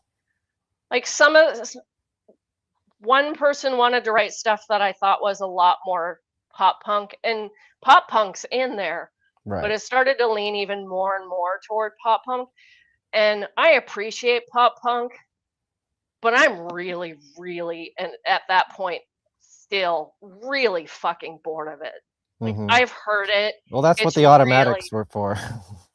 yeah. And so it's like, I didn't want to hear more pop punk with synth. I wanted stuff with more edge. Like, I brought up how brilliant I think My New World is. I wanted more stuff with that kind of edge. I love dissonance. I loved the Lost Sounds. Lost Sounds. Jay Retard didn't like us. That's fine. Oh, really? Oh, there's a story there, it seems like. Yeah. Yeah. I saw him once open for the Pixies. I saw him play once, and I'm glad I did. And I Yeah. really love his music, and I really loved and love the Lost Sounds, and I love that dissonance, and I love that edge and that grit.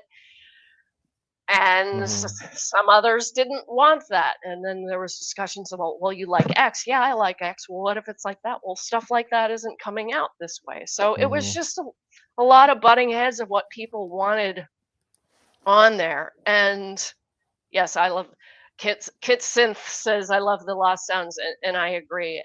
And I love a lot of Alicia's stuff too. I have a lot of respect for her as a songwriter. I don't know her as a person, but she just seems like a really neat lady. Wait, why did Jay Retard not like you?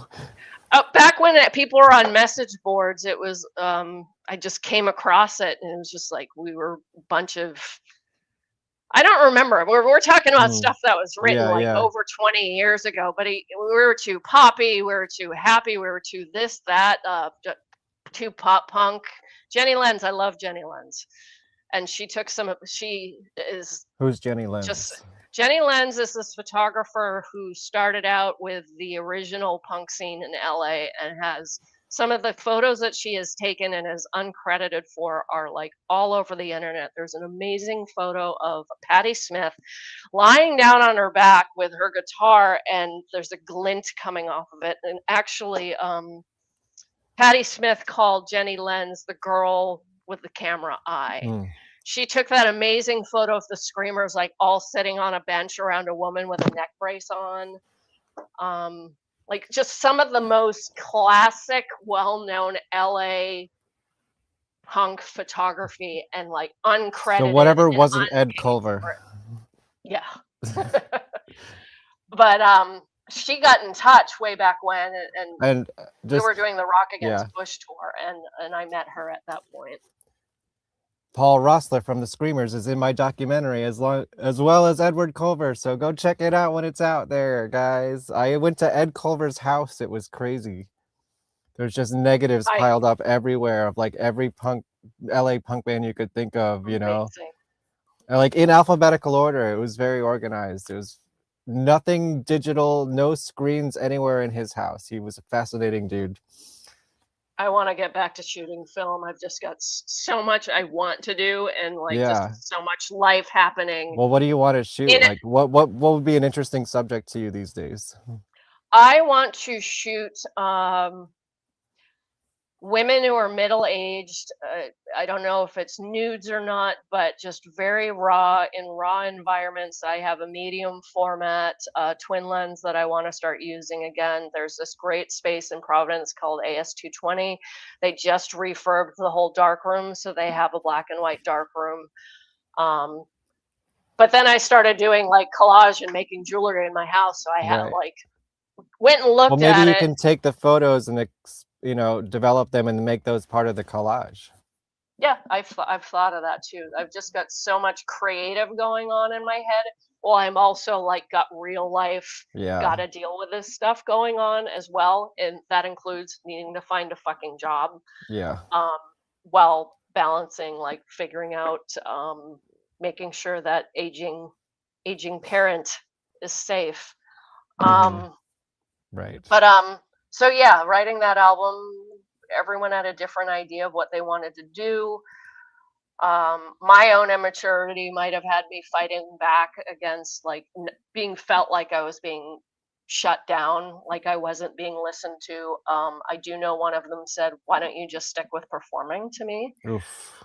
And it turns out, I'm not a genius songwriter, but that Faux Replika album, there's a few songs that Chris brought to me from his old bands that were recorded and needed vocals over them. So I wrote vocal lines and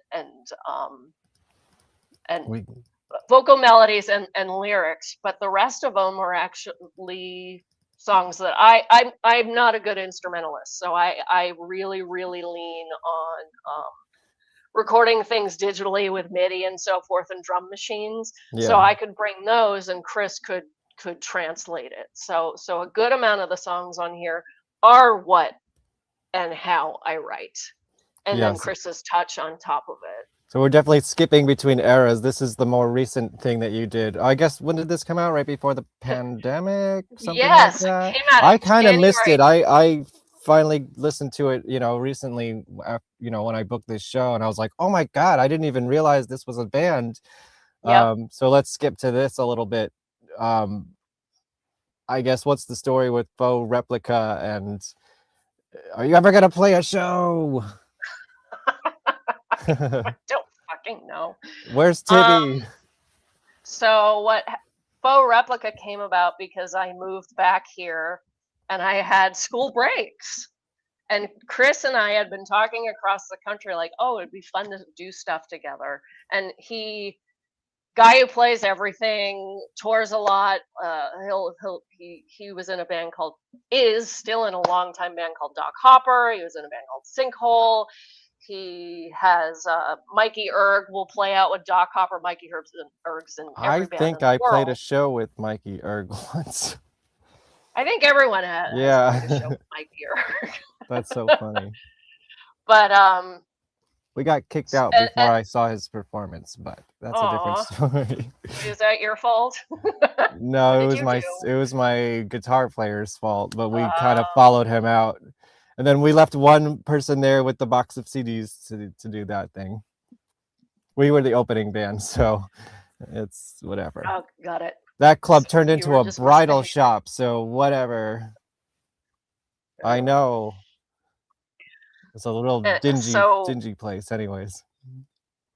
So I had done a few demos for fun, and I had sent them to Chris, and Chris had sent me like the few tracks that he couldn't figure out, like what goes over the top of this. And we sent them back and forth, and it was like, oh, I'm moving back to Massachusetts. He's in New Jersey, and he has a recording studio.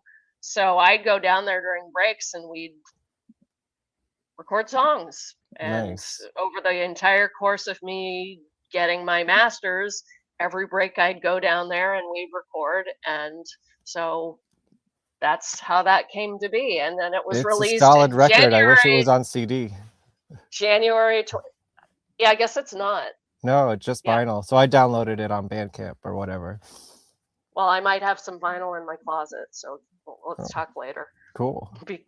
I think Chris I know I don't have any of your stuff on wax, so.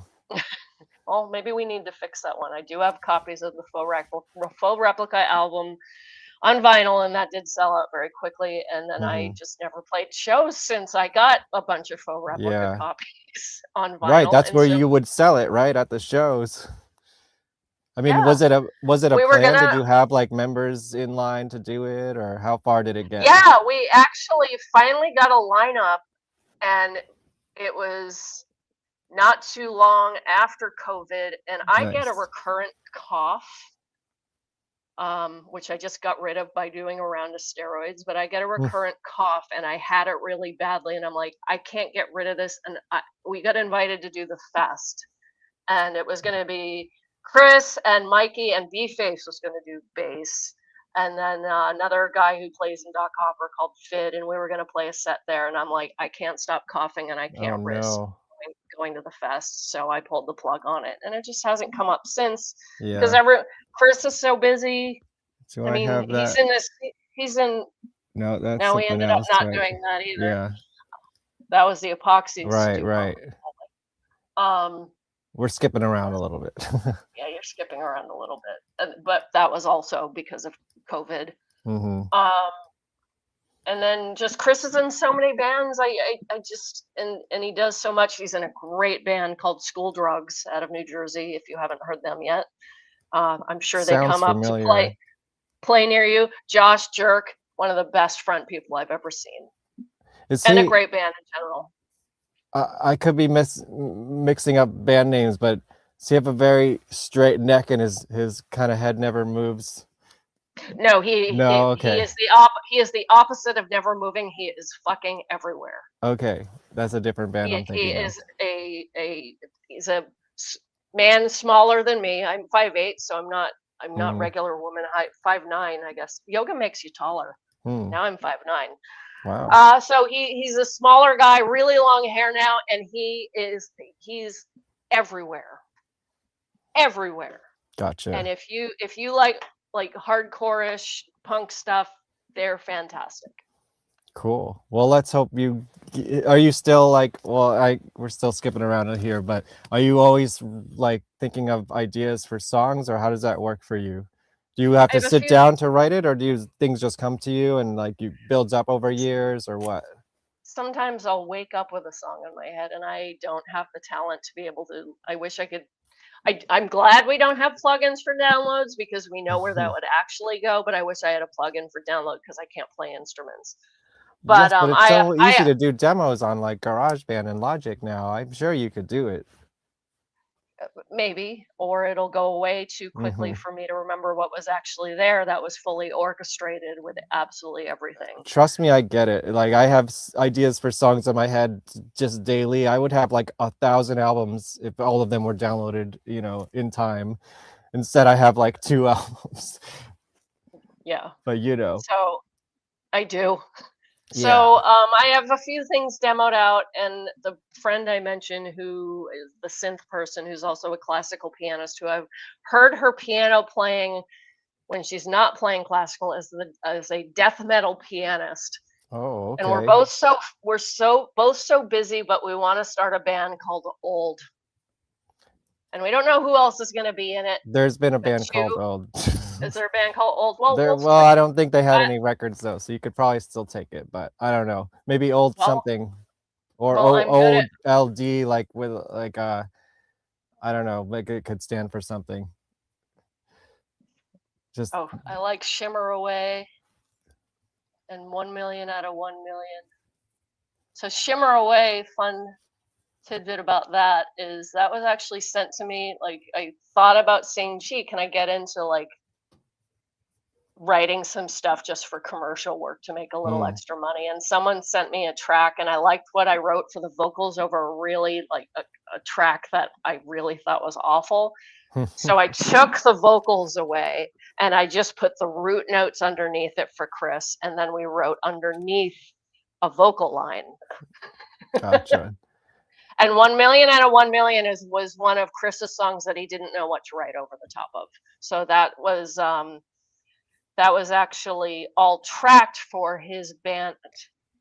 I'm gonna forget the name of the band. Oh, Groucho Marxus. Oh my God, what a cool name. Yeah. That's a good name. But I remember listening to just the recording, no vocal track or melody in my car, repeatedly not coming up with something, and then eventually it was just like, Oh, okay. Oh yeah, this is my other question about Faux Replika. Music videos? No music videos?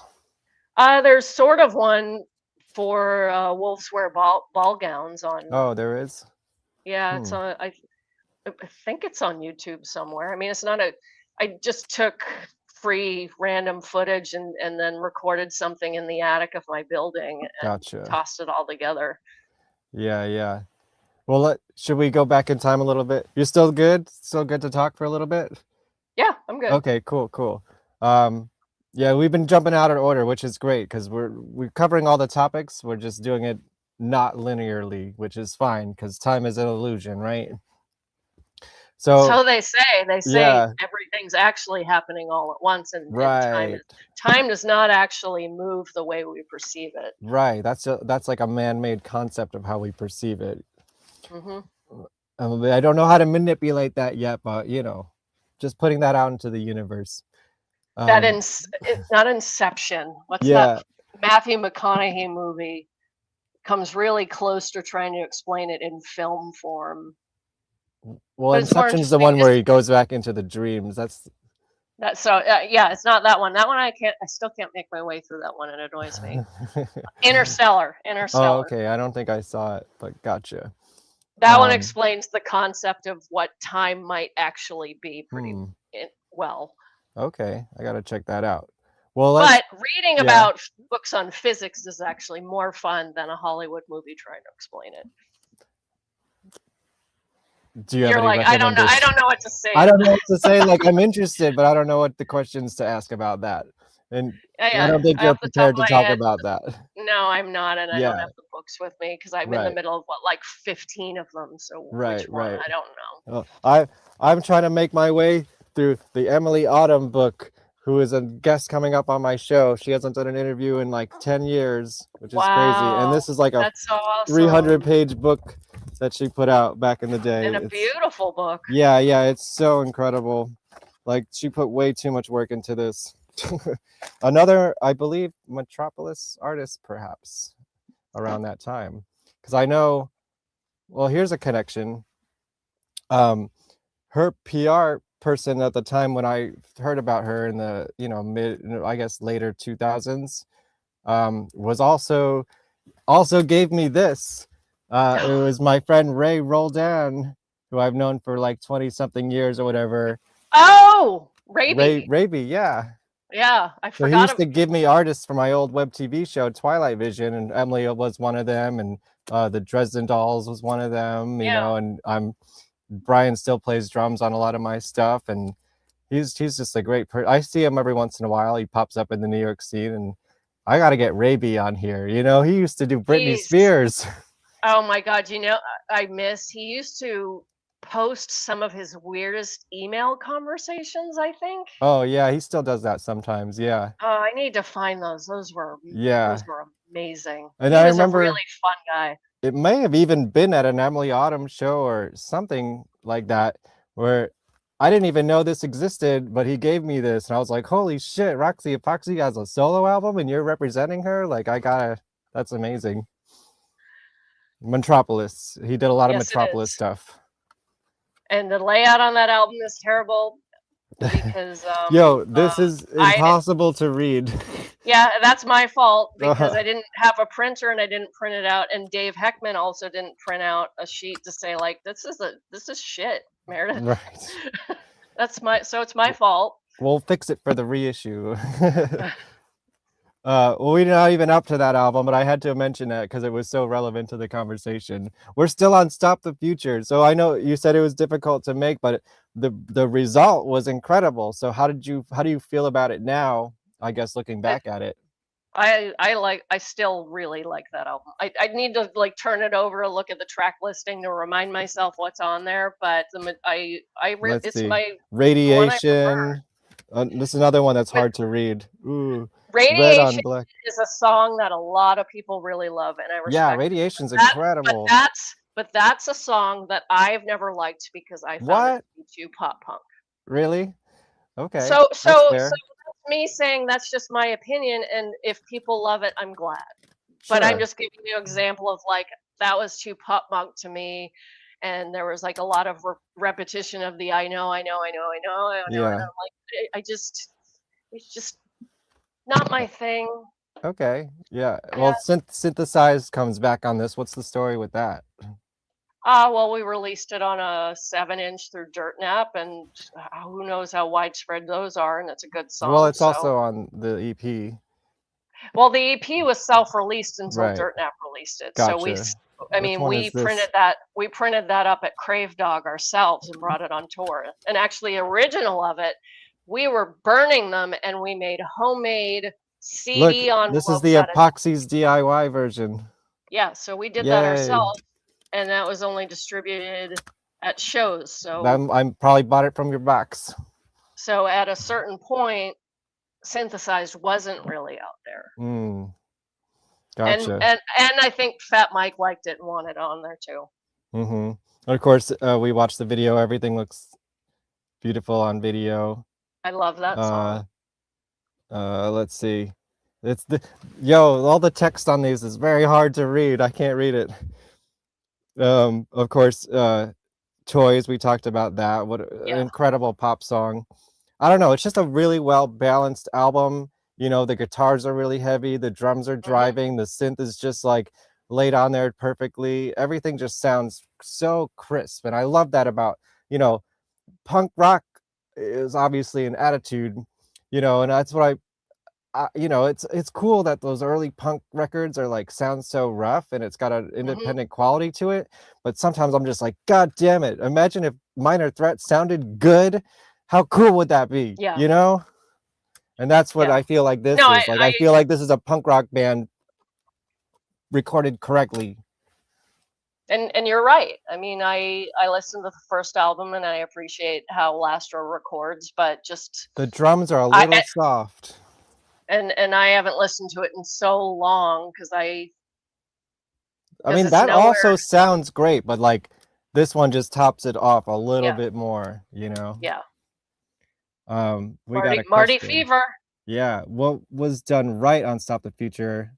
Well, Yes. what was done was the drums. Yeah, the drums are so good. And then I listened to that, and then I listened to the first album, and Especially that's the on difference right there. And especially on the track Stop the Future. Tim's drumming, so That guy good. was a machine. That's a question I wanted to ask. When you played live, here, let's talk over some live footage. And I took this from a show called Turnpike. I don't know where that was from, but it was also like some interviews. I think that might have been Lincoln, Nebraska. Okay, well, this is the best video footage that I found, so I kind of like compiled it together, and we can talk over it a little bit. So, but I wanted to credit the source, Turnpike. So, I mean, you could tell the songs are a little bit faster, the energy is there. Did you guys play to a click or anything, or no? So, like, because I imagine some of the keyboards might have been arpeggiated, or either that, or he's got a really fast finger. Fast finger. Wow. Yeah, he played it all by hand. On the album, on Stop the Future, things were to a click. Right. And so he was able to pre-program and feed it in a lot of the time, but live, it was live. I mean, some of the stuff could be adjusted, but I mean, it was still hand adjusted and figured out on the fly. I mean, is there like this, going back to my question about the archive before, but is there other like good representations of you playing live? This is the best thing I found. Multi-angle, you know, soundboard audio. It's got the energy. It's been disappearing over the years. We gotta bring it back, yeah. So yeah, maybe I gotta just dig through what I have in the basement. I just want to I'd be curious to see that first show again, like where I never let go of the mic stand because I was so terrified. But it was good. Compared to now, how did you beat that fear? Just doing it every night? Just getting used to it. You know, Karen O had a fear of the stage too. No, I didn't know that. Yeah, that's what I heard. I also was told that they started out as a joke band. Could be, yeah. Do you consider you guys a joke band at all? Like, I mean, no, it does. That the yeah started out as a no, joke I know, band. but like for the Epoxies, I mean, there is a little bit of a novelty value to it. Yeah, there's some tongue-in-cheek fun, and you can go that direction. I mean, it's not. You can't take yourself that seriously wearing the caution tape and the duct tape, right? No, you can't. You shouldn't take yourself that seriously, no matter what you're doing. You should have a sense of humor. Everyone's got a butthole. As soon as you know. Well, I guess that's not true. That's the quote of the night. That's the title of the episode. But I'm wrong. Not everyone has a butthole. Some people just have a colostomy bag. But everyone. Yeah, I had those guests on the show too. But I mean, everything has to have a slight sense of humor to it. I mean, you take yourself too seriously, then you kind of fall off the back of the stove. You lost the point of the story. Yeah. But yes, we definitely had to have a sense of humor. Look at us, we're ridiculous. Yeah, I know, but that's what kind of part of what I love about it. You know, like I think it's boring when someone just goes on stage without dressing up, and you're like, "What are you doing, man? Like you're a performer." Yeah, we had fun coming up with cool new things for a to do. while. Like I said, Brian, the guitarist, he'd come up with these great ideas. Obviously, there's laser pointers on some of these. Yeah. One time he did a grid in front of an entire stage. One time he Cool. made the like violent bubble machine where he used like this industrial fan, and like we put it on a crowd and everyone's like, stop the bubble. Oh wow. Because it's just like these homemade things out of my example was the like an old washer and a piece of chewing gum, and it would become like a real part of the stage. You're like punk rock MacGyver. Yeah, he is punk rock MacGyver. And he's the one who did all the layouts of all the albums. He's a brilliant amazing graphic designer. Well, I think the aesthetics totally worked. Like, you totally nailed it. You know, it's definitely part of the appeal for me. Like, the music has to be good, but a theatrical band that looks good, who has a good image, like, that's what I'm really drawn to. And that's what we wanted to do. I mean, yeah. in 1990s, late 1990s Portland, it was all guys playing down and dirty rock and roll, wearing skin tight pants and black shirts, and that was the, well, let's buy keyboards, those are so uncool, and let's put on a stage show because no one is. Let's be ridiculous because no one is, and that's where it stemmed from. And however it evolved, like, just came out of those basics. It's just, I mean, I just want to bask in the energy here. Like, the energy really sells this, and you can't be in this audience and not respect the energy, even if you don't like the music, I feel like. That wasn't a question, that was just a comment, but yeah. If you have, looking back, like, if you have any response to that, I mean... It was a gift. So good. Getting to just having the opportunity to do this. It was a gift having people come out to see it. It was a gift seeing that sort of reaction. I mean, yeah. I'm grateful for it. I was grateful for it then. I'm grateful for it now. It changed the trajectory of my life. It changed how I approach everything. And so I'm just grateful. Well, let me ask you this, like, I don't know, however you define this is up to you, but do you feel like the Epoxies was a success in your mind? Yeah, I do. Who knows like what different directions could have been there, but we got out there and we did it, and we released some albums, and compared to the amount of bands that are out there in the world, I'd say we did better than 99, or we're more well known than 99.9% of them out there. We never made money. Right. Occasionally we'd get a song on an ad. I mean, we had a song on Sim. Right. I Dance forgot to Revolution. listen to that, but like, you did a song in the Sims language? I don't think I ever heard that. I do have on my hard drive. I do have that. Like, was that difficult? Like, how did that work out? We did out on the break from this tour. This is the Fat Wreck tour. We decided we didn't have the money to go up to Alaska and Hawaii, and so the other bands went, and we had a week and a half off. Jesse and I went up to Seattle to see Martin, who had the track synthesized. The Sims people sent us Sims gibberish, and we laid it down. Incredible. Yeah, I gotta listen to that. That's what I forgot to do today. And did a lot of people discover you from the Sims? I think so. As ever, I see people saying, "Oh, this is bringing me back to Dance Dance Revolution of 2000 whatever," and what song was in Dance Dance? I can't remember. Someone in the chat, find out for me. That's amazing. I need to look that up. Yeah, I didn't remember that. I read that today. I was like, holy shit, that's amazing. I mean, The Sims became such an iconic thing, you know? Yeah. So we talked about the next EP. Did the Epoxies like officially break up, or like what's the story there? No, we didn't. It was a break, but then we weren't active, and we would play shows on occasion. We played a few fundraiser things, and we played Project Paps, and So it was never really official, but we never Yep. picked it up again. Right. Yeah, and then I guess you did do a show a couple years ago, right? Sort of like a reunion show, I saw. Last one we did was in 2017. Yeah, right. And Do you- that was yeah. that was a fundraiser for our friend Johnny Cat. Cool. Yeah, that's so like technically you guys are still a band, I guess. I'm at this point I don't want to do it Right. anymore. The funny thing is we were gonna do the Dirt Nap 20-year reunion and Punk Rock Bowling in 2020. Right. Yeah, I have that. And Synthesized so was that- also on DDR. Yeah. Obviously, that didn't happen. But Mhm. at this point, I'm not interested in doing it.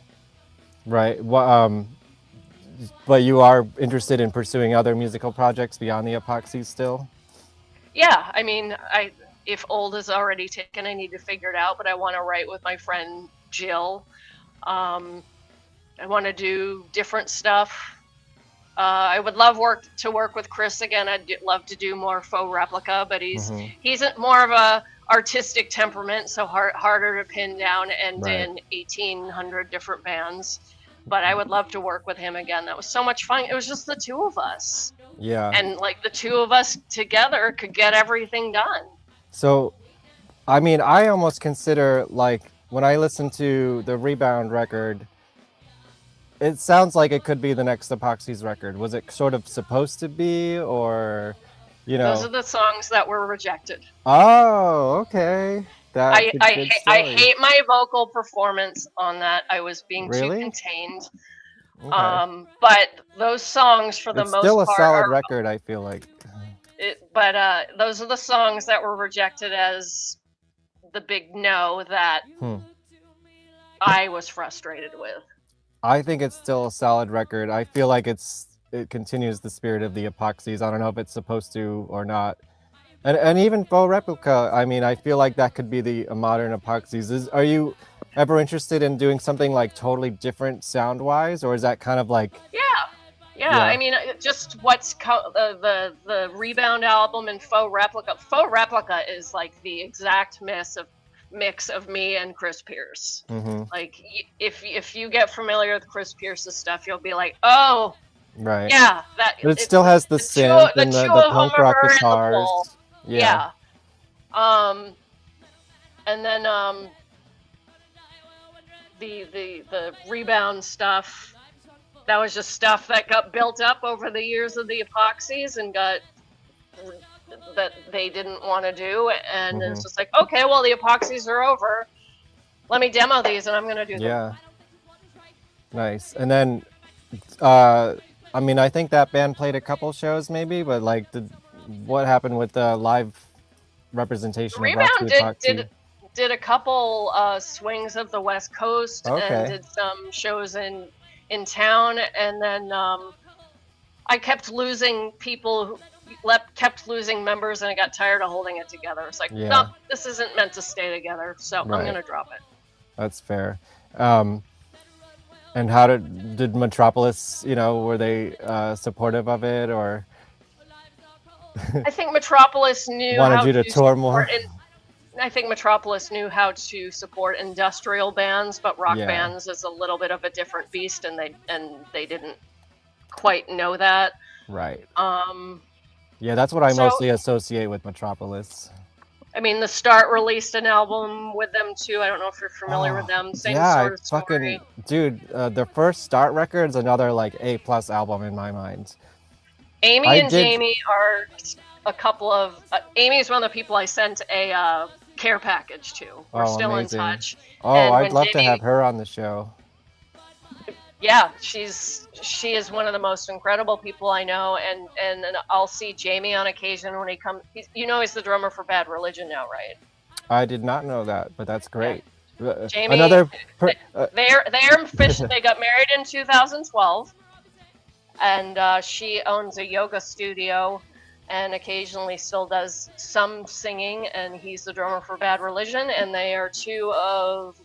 I am lucky to know so many incredible people through doing music. So your question about whether I consider the Epoxies a success, it's like, even if I separated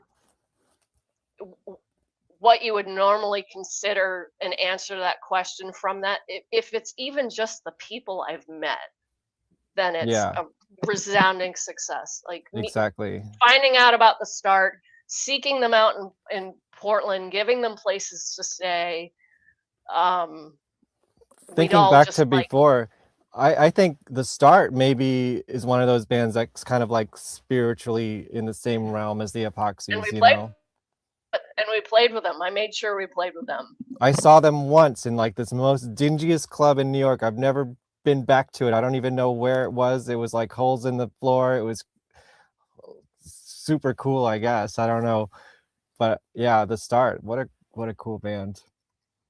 Yeah, they're great and amazing people and so talented and lovely. Yeah, Amy Echo, good. And that's another thing. I never fully explored the Human Waste Project stuff before that, but I think it's probably about time I should go buy that record and listen to it. Actually, the first swing of the Rebound tour was with the Start. Oh wow! And with Action Design. Yeah, so it's the three of us out. Yes, she's been on the show before. As and well, she is another person I could say I can't even say enough good things about. Yeah. She's amazing. Yeah, amazing. And I've also had Tsunami Bomb on without her as well. I'm friends with them, and I've taken pictures of them and stuff like that.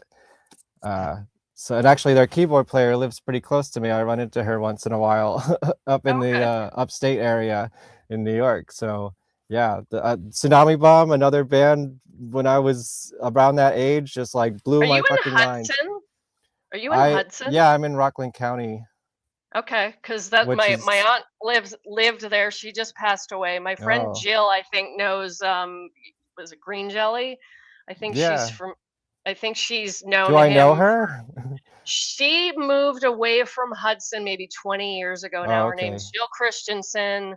But yeah, she was around there. He would know her. Right. So. Yeah, I'm what I would consider the suburbs of the city, and then Kingston is like upstate, you know. Okay. But it's like an hour this way, or the city is like an hour that way for me. It's like I can kind of drive any direction I want and get to where I want to be. Yeah, she's the other half of Old. She's the black metal pianist. Yes, Tsunami Bomb. Go check out my episode here with Tsunami Bomb, and go check out my episode with what's the name of her project now? It's not the Action Design anymore. Survival Guide. Yes, and I saw her at the Bowery Electric, which is going bye-bye. It's turning into a theater. I don't know if you know the Bowery Electric, owned by Jesse Malin and all that stuff going on. There's so much going on. Well, let's talk. Okay, let's start landing this plane, because we got to talk about this. We're going to start bringing it back to the beginning. Because it's 2 hours later. I know. See, I told you these things just go off the rails, and hope you're down for it. We're going to talk about another club that is lost to New York time. The second time I ever saw the Epoxies, CBGB's. And strangely, well, this isn't a flyer for that show, but it's from that tour, I believe. The Epoxies and the Phenomenauts and Teenage Bottle Rocket. And for some reason, I have a bunch of pictures of the Phenomenauts and no pictures of the Epoxies. So I'm like, what the fuck happened to me that night? Film camera and some CBGB's drinks. I don't know. Yeah, I don't remember. Maybe I fell into a toilet there. I probably the non-stalled toilets. Yeah. The toilet. Tell me about CBGB's. This was obviously probably the last time you played there. But do you remember anything about that show? Or do you have any documentation of that show? And while you're talking, I can show pictures of the other band. There's some pictures kicking around, I think, that are from that show. Really? I wonder. I would love to see if I'm in them. I think it's just a picture of me in the Joan Jett shirt that I think we mentioned before we're talking, that I was told that Joan Jett had played there the night before. Right. And so I don't remember specifics, but I just remember appreciating that, like, cool, I'm on the CBGB stage. And Yeah. yes, how many times have we heard that, well, it's not the same? Well, of course it's not the same. Now it's 2006, but there's the history here. So I'm grateful I get to be on the same stage in this smelly, long, rickety floor, weird throne toilet room. Yes. I mean, so I mean, it that's really was a what I remember. shitty club. Like, whatever you think about CBGBs as like a, you know, a beacon of punk rock, when you get down to it, it's a really shitty club. Yeah, that launched Anyway. how much amazing stuff. Of course. Yeah, and I was lucky enough to, I went there a couple times. I was not there for the heyday of the hardcore scene and all that stuff, but the last week or so of CBGBs, they had some really great shows, and we showed up without tickets and got in to see Bad Brains. I saw Bad Brains at CBGBs. That's and awesome. it sounds cooler to say it than it was to actually be there, because it was not the same kind of Bad Brains from the 80s, you know what I mean? It was like, but I was there and I did see them technically like 2009 or whenever that was. Did you have any other memories of playing New York, or, you know, just, I love New York stories since that's kind of like my home base. So I don't remember where we played, but I know we ended up at some bar at 4 a.m. and my ex had flown in and he had figured out how to get to the club. God, why can I not remember which club it is? Because usually if I like add an Was extra this after element, after a show, or after a show? And do you remember where the show was? Was it CBGB's? no, that's what I can't. It wasn't okay. CBGB's, and it might have been Pianos. But Wow, you played at Piano. Oh, dude, I was at Pianos last week. No, it wasn't Pianos. But though. you know of Pianos, that's impressive. Yeah, and we did play there. Wow. But I remember being at a club, at a bar afterward, and Tim being behind me and my ex and saying, "Hey guys," and we turn around and he's got his pants around and he's spreading his ass cheeks, showing us his asshole. So I remember that. Confirmed, he does have an asshole. Yes, he does have an asshole, and he's a magical man who acts like he has an asshole. He doesn't act like he's better than anyone else, and doesn't and takes life lightheartedly, as one should. Was it like an after hours spot, or? Don't the bars close at 4? So They're for us, to. I don't remember. Maybe we got locked in there after 4. I don't think we stayed too much later. Let me think of one other time clubs. With the Continental, Arlene's Grocery. Arlene's Grocery sounds so familiar, and I don't That's know still if around. I don't know if it's from hearing about it or if we played there. I can't remember, or if that's the show I was trying to think of. I'm just thinking of what clubs were around back then that you might have played. I mean, the Continental, oh my God. I almost remembered a story and then I forgot it. Like another after hours story. From New York? Where we played a New York show and Tibby was DJing with this guy, Derek Shepard, who has since passed away. He and J.G. Retard also didn't like each other because Derek had a band called The Retards as well. Was that Mother? No, the club Mother. I don't know. I'm kind of missed her DJ era. It was downstairs. It was the first time I met her. The Delancey. She might know. I'll ask her maybe. That's funny. Cool. Let's see what else I got in my slideshow here. I know you mentioned this photo at the beginning. Yes, that was doing photos for the Rebound album, and that was actually very kindly shot by Lance Mercer, who I knew him as the original bass player for the Briefs, but then found out that he shot the album cover for Pearl Jam's 10. He did all their early photography. He did I'm forgetting the name of Lane Staley band. Oh, That's Alice in not Chains. no, but the other one, Oh, Mad there's. Season. He did Oh, like okay. Mad Season press photos. He did just lots of good stuff. Is this more from the same? That I'm guessing. no, I took that with Oh, my okay. own digital camera on my dining room table. Got you. And that one. Yeah. That might even just be a phone cam pic. Oh, so this is the show that never happened, right? And That's which the band show was that this never supposed to be? Faux Replika? Or was this the That was Epoxies? supposed to be Faux Replika. Wow, Sparta. Maybe Okay. it's on there. Maybe it's on there somewhere. I can't. It's so The small. I guy from can't read it. Sparta, when I was promoting the Rebound shows, I think that's when MySpace was still around, and the name of that album is Band-Aids on Bullet Holes, and there's a Sparta album with a similar title, and he wrote me to like rake me over the coals, thinking I like man. stole the title, and I'm like, no, this is actually because a lot's been going on, and it feels like instead of being able to heal, it's like slapping Band-Aids over bullet holes, and I think they have like something called Band-Aids cover the bullet hole. So he like wrote me this long letter while I was on tour, and I'm like, I don't know who you are, I've heard of your band, but you sure sound like an ass. But I'm not 100%. Is that Sparta? Can someone tell me? I know those were the guys from like at the drive-in. Which I like at the drive-in. Yeah, that Relationship and Command is an incredible record. I don't want to be shit talking the wrong person. I just know one Sparta song, and it's that song "Cut Your Ribbon," and it's probably 20-something years old by this point. And if they have a song, if they have an album with a title similar to Band-Aid on Bullet Holes, then someone from Sparta wrote me to like chew me out about it, and I was like, I don't fucking know who you are. But if I'm wrong, then it's not them, and I shouldn't be talking shit about them. Right. And then here's some Faux Replika, right? Yep, that's me and Pierce. Nice. Pierce and me. Oh, and then you did some more photography? I did. I forgot about those. Those were right before I moved. And I stole the camera from work so I could shoot photos because I couldn't afford I won't tell a anyone. camera. No one will know. And, well, I didn't. I brought it back the next day. Yeah. But I borrowed it so I could shoot them.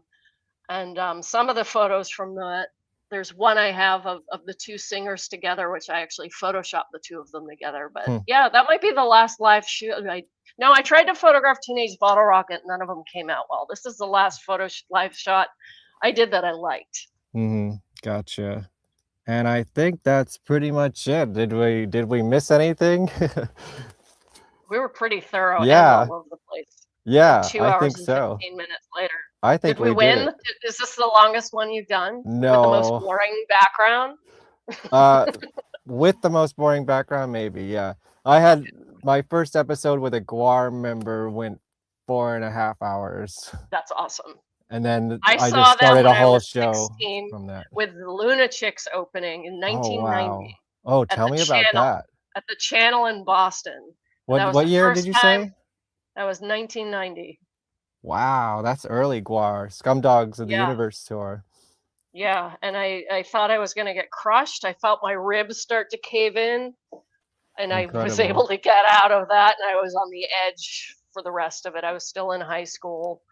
Yeah, did you ever cross paths with the Lunatics, like as, or any of her bands? I wrote, when Theo was doing the Skyscrapers, I was writing back and forth with her and one of the Skyscrapers, not her husband, but I don't remember which other. It was very young and I think blonde. And we were talking about doing some stuff together that never came to be. And so I don't know her well, but we talked, and I think I know I respect her highly. Yeah, I saw one of the reunion shows. Mutual. But they were incredible. I wish I got to see the original band. I was a little too young for it, but I did see one of the reunion shows at Webster Hall in New York. And they used to play at my college. I forgot. Oh, they played cool. at Hampshire in the dining hall multiple times, as well as Bikini Kill. Wow. And the Boredoms. The Boredoms, holy shit. And Chumbawamba, like in our dining hall in like 1990, between 91 and 94. Okay, I want to know about the Boredoms. What was the Boredoms like? I mean, fun fact, one of the producers of some of the Boredoms records, Martin Bisi, was on this show. Awesome. and I saw him I saw him about a month ago at the party that I photographed. Awesome. Yeah, he still's And got I his barely remember it. BC I just remember it Studios. was Actually, crazy, and I yeah, hardly sorry. remember it because it was in the Probably early very 90s, loud. and it was very loud. Yeah, I'm really big fan of some of the singer. I don't know how to pronounce his name properly, but it goes by I mostly. Some of the stuff he's done outside of the Boredoms is like some of my favorite albums of all time. And yeah, Martin BC still got his studio in Gowanus, Brooklyn. They're doing an update to the documentary about it, actually. Awesome. And I cannot go to the show that he's promoting next week because I'm doing my episode here with Sarah Sherman from Saturday Night Live. But it's worthwhile. Sorry, Martin. Yes, I had to. And this is where I start talking about myself again. Let me do some self-promotion here at the end of the show. Do it, because you've got a lot going on. You've got Yes, a lot of I do. This happened last week, you guys. Go watch my first episode of 2026 with filmmaker Charles D. Lincoln, where we talk about Tibby, and Tibby's in this picture with me right here. If you see, do I have to put the glasses back on? Yeah, you might have to see. I was trying to show off that I put on makeup. This is a music video that I directed and starred in for Tibby for some dance track she did called Sexy Satan. And she is there in the dress and the drink by the door. I could tell. Yeah, even without the glasses, but I needed to put the glass on to really see. Yeah, and there's me on the floor with the camera and a suit on, and then that guy with the hood in the tub is Paulie, who recently passed away from Reagan Youth. Oh yeah, I heard about that. And Tibby was the bass player of that band as well, and this. Which is the last time I saw her, actually. I haven't seen her since I moved back here. Last time I saw her was in Portland with Reagan. Yeah. Well, he unfortunately passed away, and he had cancer for a long time, and he struggled to the very end. But he was always really nice to me, Paulie. Anyways, go check that out because we talk about Tibby last week too on this show, if you can believe it. And then my next episode, February 26th, Cat Crash. This is, when I saw this band, I was like, this is the future of music. This is the exact kind of attitude of the youth that we need, and that's why I want to highlight them. And then Emily Autumn, we talked about a little bit. Again, someone that Ray B used to represent, and I had her on my old web TV show almost 20 years ago. Probably 15, 16 years ago, called Twilight Vision, and I'm very excited about that. And then this is the local hometown heroes, Three Monkeys Named Bob, doing their first show in 19 years, coming up in April. And this was like my high school crew and people who ended up being my roommates and bandmates, and still people that I work with today. And if you go to their reunion show in Nyack, April 4th, I might even play a song with them. So go check it out. And here we go. We're getting the political punk back. Political and parody punk trump card. I don't talk about politics a lot here, so I figured this would be a good lens to do it through, which is a band that parodies the entire administration since the first administration. This is a flyer that says TVD, but we did schedule this show, so go check it out on my Instagram. And then here's Sunday, the Guar Pod with some old school members from the early 80s, the Alternatives. And of course, you gotta everyone come back for Sarah Squirm from Saturday Night Live. Is gonna be on this show on her break off from Saturday Night Live. I saw her get killed by Guar in Times Square a couple months ago, and I just can't believe she responded to be on the show, or her PR team. You never know. And maybe you can speak to this sentiment, but you never know what you can get if you just ask for it. And that's kind of like how we're talking right now. You just I don't know what the name of the theory is, but where you try to get a certain amount of no's, and you be surprised at how hard it is, because so many people just say yes to all your crazy ideas. And of course, I have the word parked far enough away from the front of my head where I can't think of it. Yeah, but you've heard it, right? Yeah. And then more Guar pods, some members of the ex-cops, which is Guar dressed as cops, and that's again super relevant to probably everything that's going on today in society. And then another theatrical band, Ghoul. Do you know about Ghoul? I do not. Well, they're gonna be Now on I the show. Yeah, another bloody band that kills things on stage and shoots blood at the audience and stuff like bloody. I like bloody warped. Yeah. I mean, like that's kind of the my fact whole that my deal. Fine, my computer is resting on a copy of Grey's Anatomy, but I used to dig my dad's medical magazines out of the trash so I could try to find something gross. We're talking like 6 years old and wanting to like see weird shit. Well, you go see a Guar show, you're gonna see some weird shit. And can you believe it? It's been over 40 years now of that band. So crazy. It's amazing. Yeah, they're as old as I am. That's a good way to remember. They started the same year I did, technically. It's so weird. Cool. Well, I think we did it. We did it. Yes. We win. We're a virtual high five. Yes. Awesome. Well, thanks everybody for joining in. And if you're watching the replay, go please give a like, share, comment, help me fight the algorithm because it's tough out there these days, And please come back for Cat Crash the 26th and come back for Scares. I can't stress it enough. Make me look good for Sarah Squirm because she's a active Saturday Night Live cast member and that's just incredible. And then if you want to stick around for a minute while I end the show, we can talk a little bit off air for a minute. And but yeah, I think that's it. I'm gonna do the outro song. Come back, follow me on Instagram, and do all the things. Like, share, subscribe, and comment below. Like, share, subscribe.